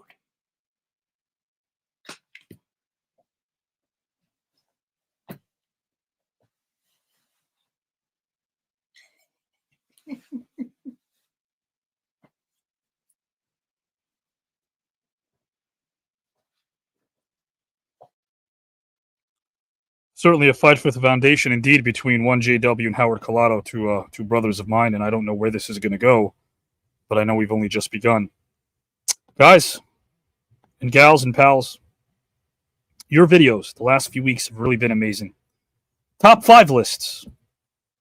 Top 5 list as it pertains to this tournament. I'm going to bring in someone momentarily we've been seeing the last few weeks. We're going to analyze what happened today because, again, he's a sports fan. He knows what it's like when he assesses competition, talks about tournaments and brackets, things of that nature. But before I bring him in, let me bring in some of your videos, guys. This is a top 5 list of Chad, from Chad. Top 5, according to him, of the most likely to win this tournament in the celebrity wing. We only have a few green roomers in this thing. Who are his top 5 to win this entire thing of all the celebrities? Let's play this right now. Everyone, it's me again, here to give you my top 5, only this time it's my top 5 non-green roomers to win the whole tournament. My number 5, I have to say, is Nikita Koloff. Nikita, when he came into this tournament, certainly came out swinging and also proven that he's a very smart man. Number 4, I definitely think, is B. Brian Blair. The man has a knack for debating, knowledge, and he knows how to work people and to get his points across. Number 3, the beautiful and smart Dee Wallace. If she doesn't kill you with her beauty, I think she's going to kill you with her knowledge. Let's see where Dee goes in the tournament. Number 2, Mark Henry. Mark Henry's proven from day one that he really wants to win this tournament. And with his knowledge, I think we're going to see Mark go very far. And my all-time favorite that I think is going to win the whole tournament, Mr. JBL. Mr. JBL is very great with debates. He is very smart from anything from A to Z. He's very up-to-date on the news and anything political. So if you throw it at JBL, I guarantee you he's going to know it and he's going to have a great answer for it. Well, there you have it, folks. My top 5. Hope to see you next Saturday with another top 5. Have a great night. Without question, we will.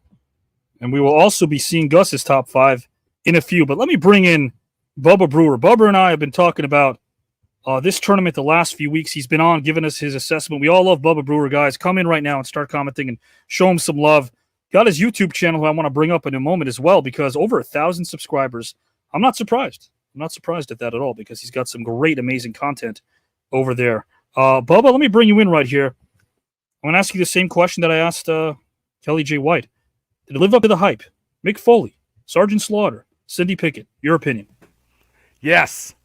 I was overwhelmed with the two WWE Hall of Famers that came in tonight on Saturday night. I always been a big fan of the Sarge when I was a kid, when he fought the Iron Sheik in the early 80s, you know, G.I. Joe, you know what I mean, all patriotic. And then Mick Foley. I mean, who doesn't love Mick Foley? You know, the three faces of Foley, Hell in a Cell in Pittsburgh. Yeah, but do you think it takes the tournament to a different level now after tonight? Yes, because the gentlemen tonight actually told stories while they were debating. Right. And it was like a campfire. Like everybody was sitting around a campfire, listening to this, you know, Sarge talk, listening to Mick talk. So to me, that was intriguing just as well, because being a wrestler for 20 years, stories are how people listen, and that's how you engage people. That's how you train people. You tell stories and get your point across. And they got their point across in a story kind of way in the debate tonight. I think they did, man. I think they did. Again, pulling up some of these comments, incredible stuff here. Guys, look, we have celebrity talent, film, TV folk, pro wrestlers. Who knows who's going to win this thing here? But Bubba seems a little bit concerned tonight, because I could tell, based on being on screen with you the past few weeks, I've heard it from the viewers. They say we've got good on-air chemistry. So I'm starting to feel as if I can tell when something's on your mind. Is there something brewing? Well, I just think that these professional wrestlers, I believe, are your linchpins to these debates. A lot of these guys are just pulling out everything. I mean, $13,000 going to Greece, and people don't give pro wrestling and athletes the respect that they deserve when they're actually talking in these debates. These guys are very intelligent. Oh, yeah. And we just saw tonight, we saw two Hall of Famers go in. Nothing against Cindy. I mean, she's a great actress. She had great stuff. I voted for her on the last one when she did the swerve, and that was great. She was thinking on her feet, which was good. But most of the matches that I've been watching are all wrestlers who know how to engage the audience, know how to talk, because if you can't talk, you can't walk the walk in professional wrestling. Gotta skedaddle if you can't talk. And they're able to interweave stuff. But thankfully, though, Bubba, here on the green room with the green roomers, we don't have to worry about that. Everyone over here gives respect to all the wrestlers, gives respect to all the athletes. Yeah. So we don't have to worry about anybody here on this roster. You guys are all, you know what I mean? Yeah. I mean, sometimes they get a little bit antsy. Sometimes, like we just saw, Howard getting a little bit, still sweating like he was last week. JW was bringing it and saying it. And now, I don't know much about JW, but he's one of your boys from way back. And if he's one of your boys, that means you guys are cohesive because you're brothers in arms. Yeah. So Howard and I are the brothers, and JW are brothers. Yeah. Yes, John. Thank you. The Steelers did look terrible. Yes, Steelers look terrible. Yeah. Yeah. It is what it is. Joe Rositano says Bubba's a king. Love hearing from him. Good comments here from Joe Rositano. Are you a fan of Joe Rositano? I can be. He brings some good stuff to the table. I mean, it all depends if he's.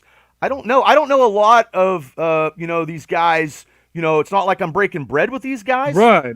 You know what I mean? Like, but you told me about something. My boys are my boys. You know what I mean? You told me to play something though earlier that I have. Yeah, I did. Should I play it? Yeah. Why don't you hit play? Okay, because I noticed a bit of a twinkle in your eye when I brought up. Well, Joe. I'll play this. Yeah, hit the play button. Pick up. Hey, how's it going? Yeah, you having a good day? Oh yeah, I'm having a good day too. Yeah, no, I'm loving this debate. I mean, 20 award winners, Hall of Famers. Yeah, who can pass that up? I mean, we have Oscar winners, we have Grammy winners, like the celebrities, the talent behind these people. I mean, it's good. I don't know if I want to be paired up with like a sports guy, an athlete. not really too sure about these athletes, these wrestlers. I mean, not saying I'm against you, or not the smartest, but like, yeah, you know. But the celebrities, on the other hand. Well, wait a minute there. Hold on a second here. Let me take a Joe deep breath. Rositano. Let me take a deep breath. Yeah, please do, because I know the volume was low. He was obviously talking in a room where he didn't want to be heard, but he said that kidding. he likes being paired off possibly with these dream scenarios before us with maybe a celebrity from film and TV. But when it comes to the athletes, specifically the wrestlers, I don't know why he seemed to have sort of a condescending tone. Attitude. Yeah, I don't understand that either, because actually some of the wrestlers in this debate are actually probably the most smartest people around and people that I've ever met. I agree. I totally agree. I mean, I did it for a little while myself and met some of these. Bubba, Joe Rositano has a different viewpoint. Well, his viewpoint's wrong. And I don't know. Is he somewhere around? I'll tell him. I don't care. Yeah, I don't care. Joe, come on down, Joe. Come on down, Joe. Joe, hello. Bring me in. Come on. Hey. Bubba. Hi, Joe. How you doing?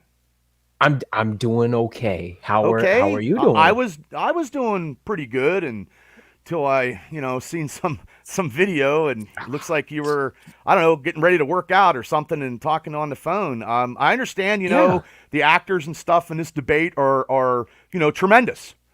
This debate is something like I've never seen before in my entire life. Okay? Yeah, for sure. Never. Yeah. And you've been around a long time. Now, I'm a newbie here. I just came on the last couple months, you know what I mean, coming on. Mr. Klein lets me come on. I appreciate that. I really, really do. Really. But I don't know. Can you please explain to me, how can you actually say that the athletes and actually pro wrestling, because I'm a pro wrestler for 20 years, brother, that we're not intelligent enough to carry these debates as we saw tonight? Could you please explain that to me? Bubba. Joe? I didn't know that was being filmed. Like it's personal. I mean it. I don't really feel that way. I don't. I mean, it's there. I can see a bullshitter when I see a bullshitter, brother. I think you're bullshitting. Look, this isn't something that isn't supposed to come out into light. Hey, I don't know you. You don't know me. I mean, I'm just giving my opinions on this show, but I'm not going to sit back and let somebody like you be condescending to the sport that I truly love. And these guys are smart. Now, would you say that to JBL? Would you say that to, Sergeant Slaughter? Would you say that to Mick Foley? Probably not. I have never gotten the chance. Never got the chance. I guess not. Yeah. No, I wasn't expecting it to. Yeah. I guess. Yeah. Yeah. I wasn't expecting to be put on the spot like this. Well, I just, what can, you're bashing everybody. So maybe I'll take the flag and rally around like Captain America maybe right now. The people out there, they don't know me from Adam, but maybe I should take a shot. I don't know how good I can do in this debate. I have no idea, but I'll tell you something right now, brother. I can still walk the walk and talk the talk. How about you say that there, Joe? Can you walk the walk and do the talk? Well, if I get an opportunity, I don't know how that's going to be. Joe, hold on a second. You're telling me, or telling Joe, or telling the masses, or telling all of us at once, that you want to kind of follow in JW's footsteps and enter into this tournament at the 11th hour? Well, if I can, I never been to Greece. $13,000. Wow. My mouth never shuts up. So, hey, why don't I get involved? And as part of your inspiration, though, as part of your motivation to be able to go after Joe Rositano? I mean, are you in this thing because Joe really, I think he definitely hit a nerve, and I don't blame you, but is part of facing Joe maybe in round number 2 something that's motivating you? Is that what it is? Well, yeah. I know I can do it. This is the Rocky story, guys. I'm sorry, I'm the common man. I've never done any of this in my entire life, Joe. Mr. Klein. I've never done this before, but I think I can debate. I think I can be articulate when I need to be. What Joe, about this guy? Are you buying what he's selling? No, I'm not buying what he's selling. I'm not. Joe, what's the matter? Joe, why are you so quiet, Joe? You had a lot to say on the phone, Joe. Yeah, I didn't. Look, it's talking. It's talking to. Yeah, well, some of my talk is cheap. friends. Talk is cheap. So I'm going to talk right now. And if I can get an opportunity, if someone's going to give me the golden chalice, I think maybe I'll try. If I can try, I don't know how that's going to go, bud. But hey, look, there's opportunities. I'm going to take an opportunity. This is my Rocky Balboa moment. Well, you know what? I like that. What? I like that. Let's do the same thing that we did with JW.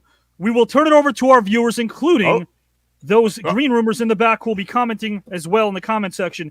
Do we give Bubba a shot to enter this tournament? Okay. And Joe, if that means that he has to go through whomever to maybe get to you, that could happen. Joe Risitano, you might have woken up a sleeping giant, my friend, because hey, I was Bubba cool knows. until you. I was cool until you start bashing the profession of guys who bled, sweat, died for in the ring, and carried footballs and dribbled basketball. The athletes, Joe, are the heart and foundation, I believe, of this tournament. They're very smart. Oh, I would agree with that. I would agree with that, Joe. Joe, I would agree with that, Joe. And hold on, let's start voting. Are we vote? I like the heat here between Bubba and Joe. I have to come in here because you can see it's getting tense. I'm not doing Shakespeare here, Joe. Wow, No, I'm not. Well, no sure. I'm kidding. sure. I'll be taming the shrew, though. I'll be taming the shrew. Yes, Bubba. Put him in the game. Put him in the game. Bubba. Yeah, Mel says, Joe. let Bubba in. Calm That's down. 2 for Bubba. Chad says down. we want Bubba. That's 3. That's 3. Uh-oh. Brittany. Lothar says let Bubba in. God bless you. Bubba and JW should have a one-on-one qualifying match according to Phil. Shonda says get it, Bubba. Let's go. Let him in. Try. Put him in. I'm waiting for the green rumors. Holy See, I'm not hell. seeing them comment. Thank you, everybody. Yeah.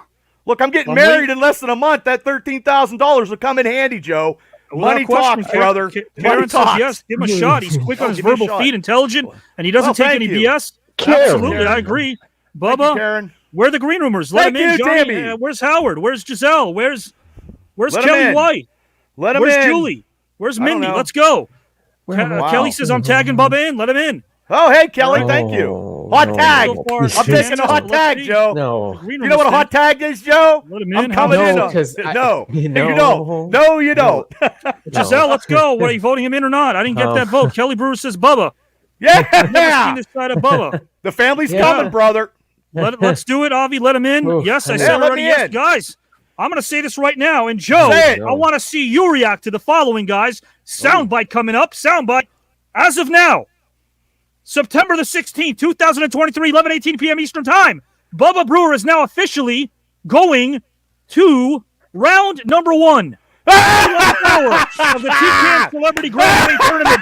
He will be involved in one of the final matchups. Wow. In round number 1 to see Thank you, if he can America. qualify into round number 2. Will it be triple threat? Will it be one-on-one? We don't This know. is unreal. Bubba This is is going to be in unreal. this tournament, guys and gals, in a few Wow. weeks. Bubba Brewer will be Striking in through this thing, midnight. Joe. Striking What are through your midnight, thoughts there, Joe. Joe? What are your thoughts, Joe? Oh. I didn't need this.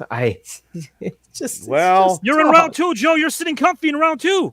I maybe not. Wow. Well, Joe, you know what? Sometimes you probably shouldn't talk, and you probably should pay attention because cameras, phones are very, very vicious in life now. I'm just saying, make sure no one's around when you're talking schmack. But now you got to back up it. Hot Thank tag, you, Lorenz from America. Australia. You're right. Absolutely, Thank you, guys. I America. appreciate your comments. Joe's gonna. This I'm gonna is do for now. awesome. This is awesome. It's incredible, Holy Joe. moly. On the Black Box on Wednesday. You know I'm going to have a very, very thorough conversation about this. Guys, Wednesday night, 8 Cracking p.m. Eastern Iron Time on City. Joe Rizart's page. Check out Ooh. Joe's reaction. He'll have time to mull this thing over. Was that a Wow. mistake? Who was recording him? We don't know. But, Bubba, Wow. before you depart, I got to Yeah. bring this up. There's more good news. More Wow. good news that you already know about, but maybe some of the viewers should know about. Guys, check Okay. this thing out right here. I'm going to share the screen. You are looking right now. In a moment, you will. You'll be looking at the Triple B Experience YouTube channel. Look at this. 1.1K thousand subscribers already. Yes, This thank is you. Thank pop you. culture, pro wrestling, comic books, everything you got, movies, everything you need to know. This is a great homepage here. The videos are here. Every single piece of video that that comes from Bubba Brewer, guys and gals, that is uploaded. I see my pretty face is up there as well from a couple of weeks back. There you go. Already a good feature on the channel. It's already good. Guys, this is Bubba Brewer, man. I got to tell you, man, your YouTube channel is going to pop. And, man, you're in this tournament. You're going to get a chance to face. It could be someone from the world of sports, film, TV. Who knows? You can win this whole thing. Hey, Rocky didn't know when he had to fight Apollo Creed in the first Rocky. Hey, anything could happen. And anything happened tonight. So America spoke. And America, I'm as real as it gets. Like, I try to do whatever. I try to help everybody. I try. There's people on my Facebook, you know, my boys on my podcast, Donnie Fomer, Larry Stryker, all the boys, Shane, Rich Smoke. Here we go. Kal-El, everybody. I try to help everybody. Yeah. And we got a good thing going on the Triple B experience. And I love doing podcasting. I love being entertained. Well, thank you very much. You're great at it.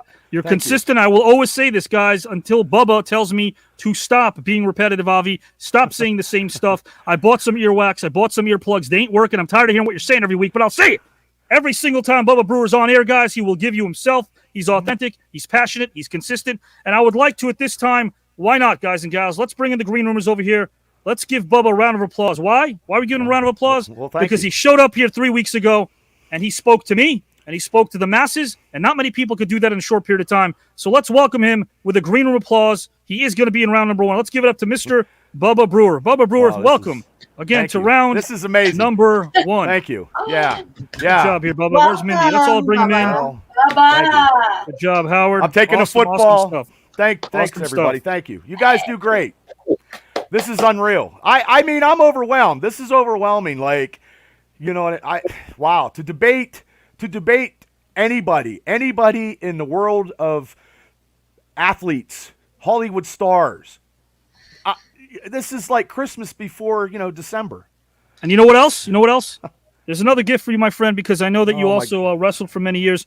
This man over here hosts Indie Tales. We'd like to have you as a guest in the future as well on Indie Tales. Love to have I got a lot of stories, Kelly. A lot of stories, and I'm sure you do too. It'll be a good time, brother. Be a good time. It will be. It will be. Thank you so much. You guys got a great thing going, man. Well, so do you, brother. Yeah, thank you so much. Well, it's the Express. Every day I'm doing something. I'm always promoting every day like you are. That's how you do it, and that's how it's got to be. Like, people don't understand the world of podcasting and the world of entertainment. They don't understand. But once they see this show and they see my show, they will understand the love that goes into your shows, that goes into my shows. And, I don't do stuff in a ring anymore. This mouth is the greatest asset I have, Mr. Klein. And you're kicking butt in this virtual arena, my friend. You are kicking butt in this virtual arena. Well, love what you do. That's from the heart. That's not shtick at all. Guys, Bubba Brewer is going to be a force here. Who knows who he faces? Wow. He's putting him on notice, whoever it is. Bubba Brewer, we'll find out. We're going to find out within about a week or so. I'll announce the date this Saturday. Okay. I'll talk to Bubba, talk to the other competitors on the phone. And we're going to have a date by next Saturday. There we go. The heat is on. The heat is on, my friend. Bubba, my friend, thank you once again. Triple B Podcast, guys. Go to YouTube, subscribe, check him out on Facebook. Type in Bubba Brewer, and you will get some great content consistently. Wow. Welcome, my friend, to the tournament. Wow. Thank you so much, Mr. Klein. Wow. Welcome. I'm like, wow. I'm like a kid in a candy store. You're going to do great, my friend. You're going to do great. Well, thank you. Thank you. I will talk to you soon, my friend. You have a great night. Thank you. Everybody have a great night, and thank you so much. It's awesome. Bubba Brewer, guys and gals. Bubba Brewer. What a night. What a night. Bubba, if you're listening to me right now, man, you deserve it. Welcome, welcome, welcome. Bubba does a lot of promotion, man. All just such a good, generous guy. Guys, we're about done, but we still have something else to discuss here. Something else that we need to discuss. But before we do that, why don't we play Gus's video? Gus had a great video of his top 5 list of of non-green rumors, of the celebrities who he thinks might win this entire TKN Celebrity Grand Debate. Wait a minute. I'm a month early.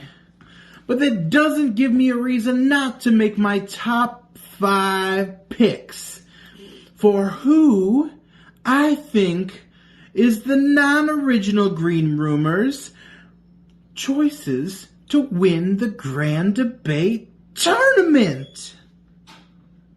Well, let's see here. If I were to go off the top of my head, I'm going to go at random because I have respect for all the celebrities who have graced our scenes, our moments, and everything in between. So my picks are as follows. I'm going to pick, my number one pick is the $1 Million Man, Ted DiBiase. My second choice pick is B. Brian Blair. Yes, I know it's been a long shot for me to pick someone of the stature of the great legendary Killer B himself, but he is a strong competitor and a strong force in all of TKN, and that's why I'm choosing the Killer B himself. Now, who should I pick for number 3? Well, come on now. You knew I wouldn't go with this without picking Mark Henry. The world's strongest man goes all in on the Green Room Tournament. I like the sound of that. Number 4. Who should I pick? Well, I'm going to say Fred Ottman, because the man is known to deliver many shocks and surprises, and he may just surprise all of us. And number 5, which is actually my number 1 pick, the master debater in the world himself, John Bradshaw Layfield, JBL, the Texas Longhorn, the stock market wizard, I think will be the one celebrity to go all the way. So that's my pick. And I want you all to have a beautiful rest of your Saturday night. And also, don't forget, have a wonderful fall.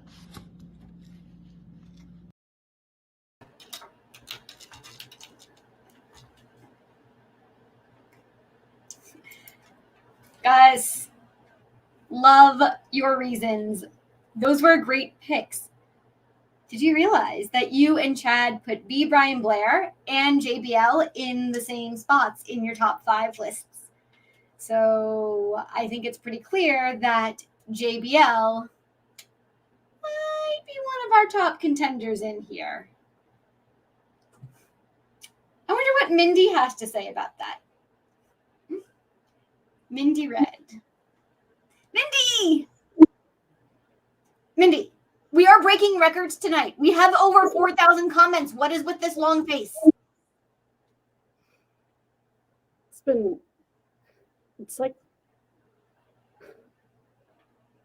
It's bittersweet, you know. It's this night we did all these amazing things tonight, you know. It's been amazing, but I can't get out of my head what I heard last week.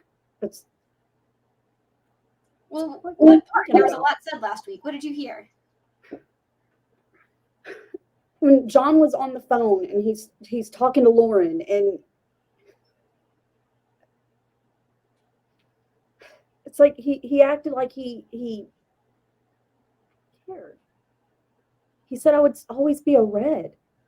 You know, a few weeks ago he didn't even want me to keep the last name. I had to fight for it. And now he's telling Lauren that I'll always be a Red. So how are you feeling right now?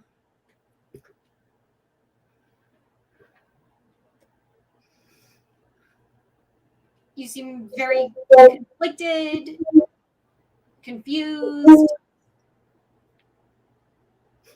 all of the above. Mindy, why are you focusing on that? You had a great week this week. You had your birthday. Your birthday was this week. What did you do for your birthday? I mean, you know, I worked. I worked all day, and you guys were all great for me. Y'all all called me and y'all they made me these great videos, and it made me feel so loved because, you know, this was the first year John didn't get me a cake that I probably wouldn't eat because I don't eat cake, but he would always get me a cake. And he would, you know, get me a card, even though I'd complain about him spending money on a card. And he would get me flowers that I would gripe about because they're just going to die. And this was the first year that I didn't have any of that.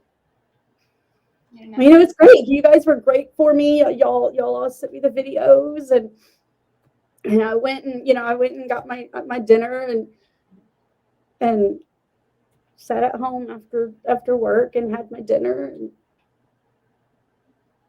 And Okay. Sure.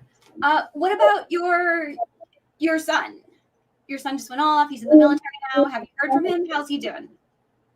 Yeah, he's doing good. He says he's happy, and he sent a letter.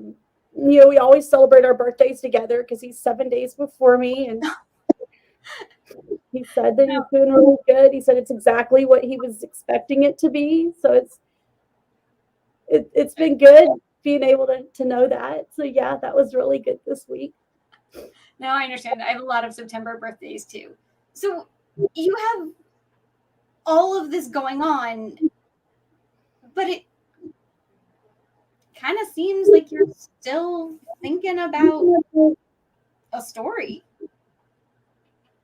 like the lake. Mindy, where do you think season 2 is going?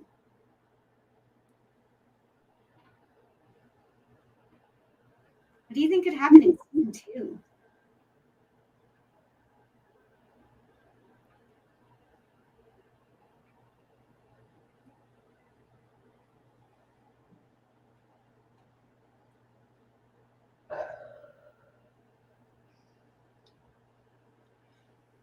You love doing this, right?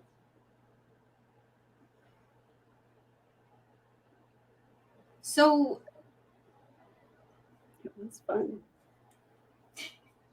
Isn't it the best feeling in the whole world? Yeah. So no thoughts on season 2 right now? Okay. Yeah. Are you over this Pinocchio Joe thing? You don't really think he's a serial killer or anything, right? You don't think he's out for you, do you?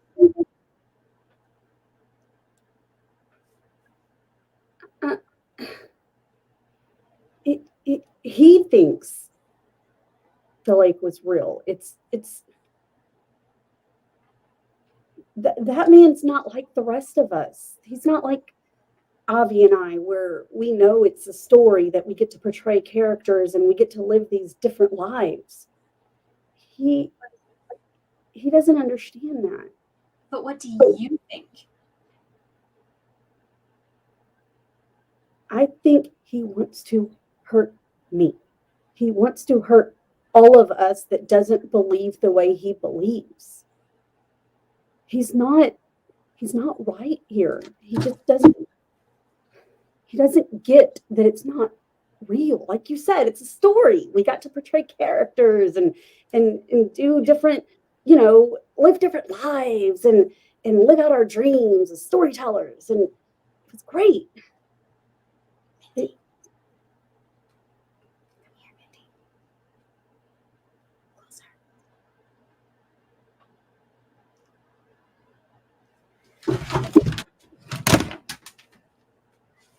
Giselle?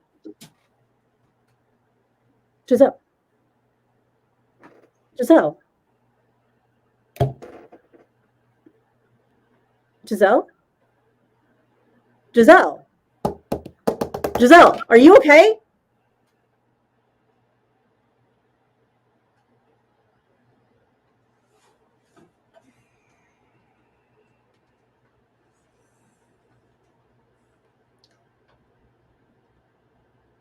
Your darkness may be my light.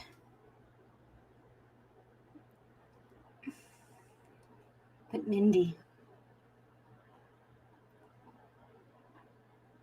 don't fear the rewrite.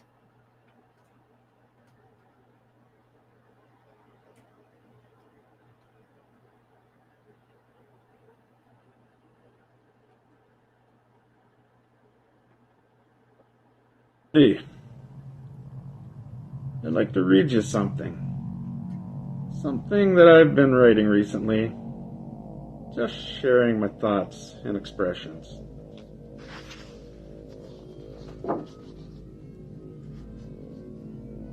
Once upon a time, there was a story, and the story had everything to do with 6 chapters. These 6 chapters were written by one Avi Klein, and he called it The Lake. Then, one day, Avi found out for every story told, there are many others that are untold. For every truth spoken, there is also an unspoken truth. And I kept writing, Mindy, but then I realized something.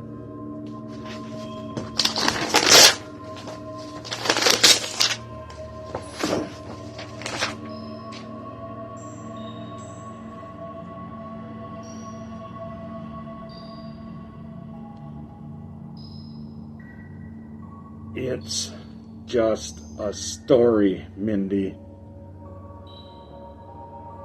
And stories evolve.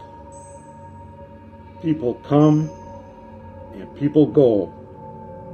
Seasons change. There are very few constants in life.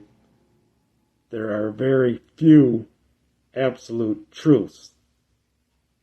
But here's one for you. You know that after Avi Klein and Howard Collado, the 3rd longest tenured green roomer is me, your good old buddy Pinocchio Joe.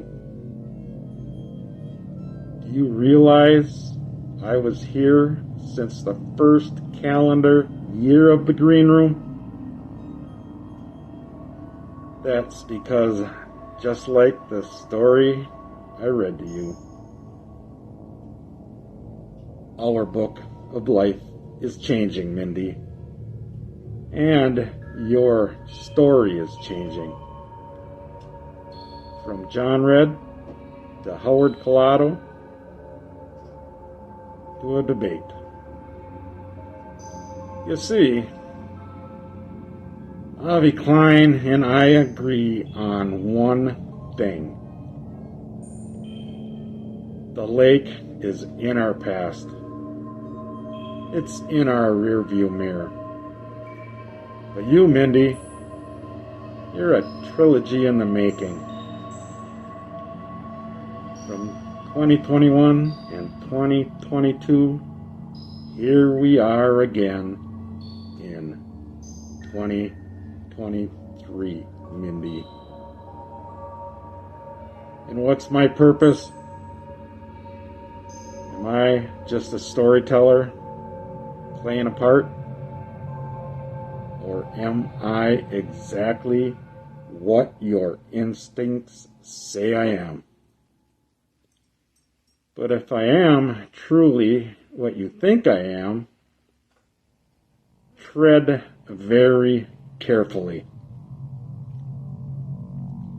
If you want a little hint, if you want a little clue, all you have to do is stare into the eyes of my new messenger. Stare at them long enough, and you'll see something you've never seen before. This I promise you, and remember, this Pinocchio never lies.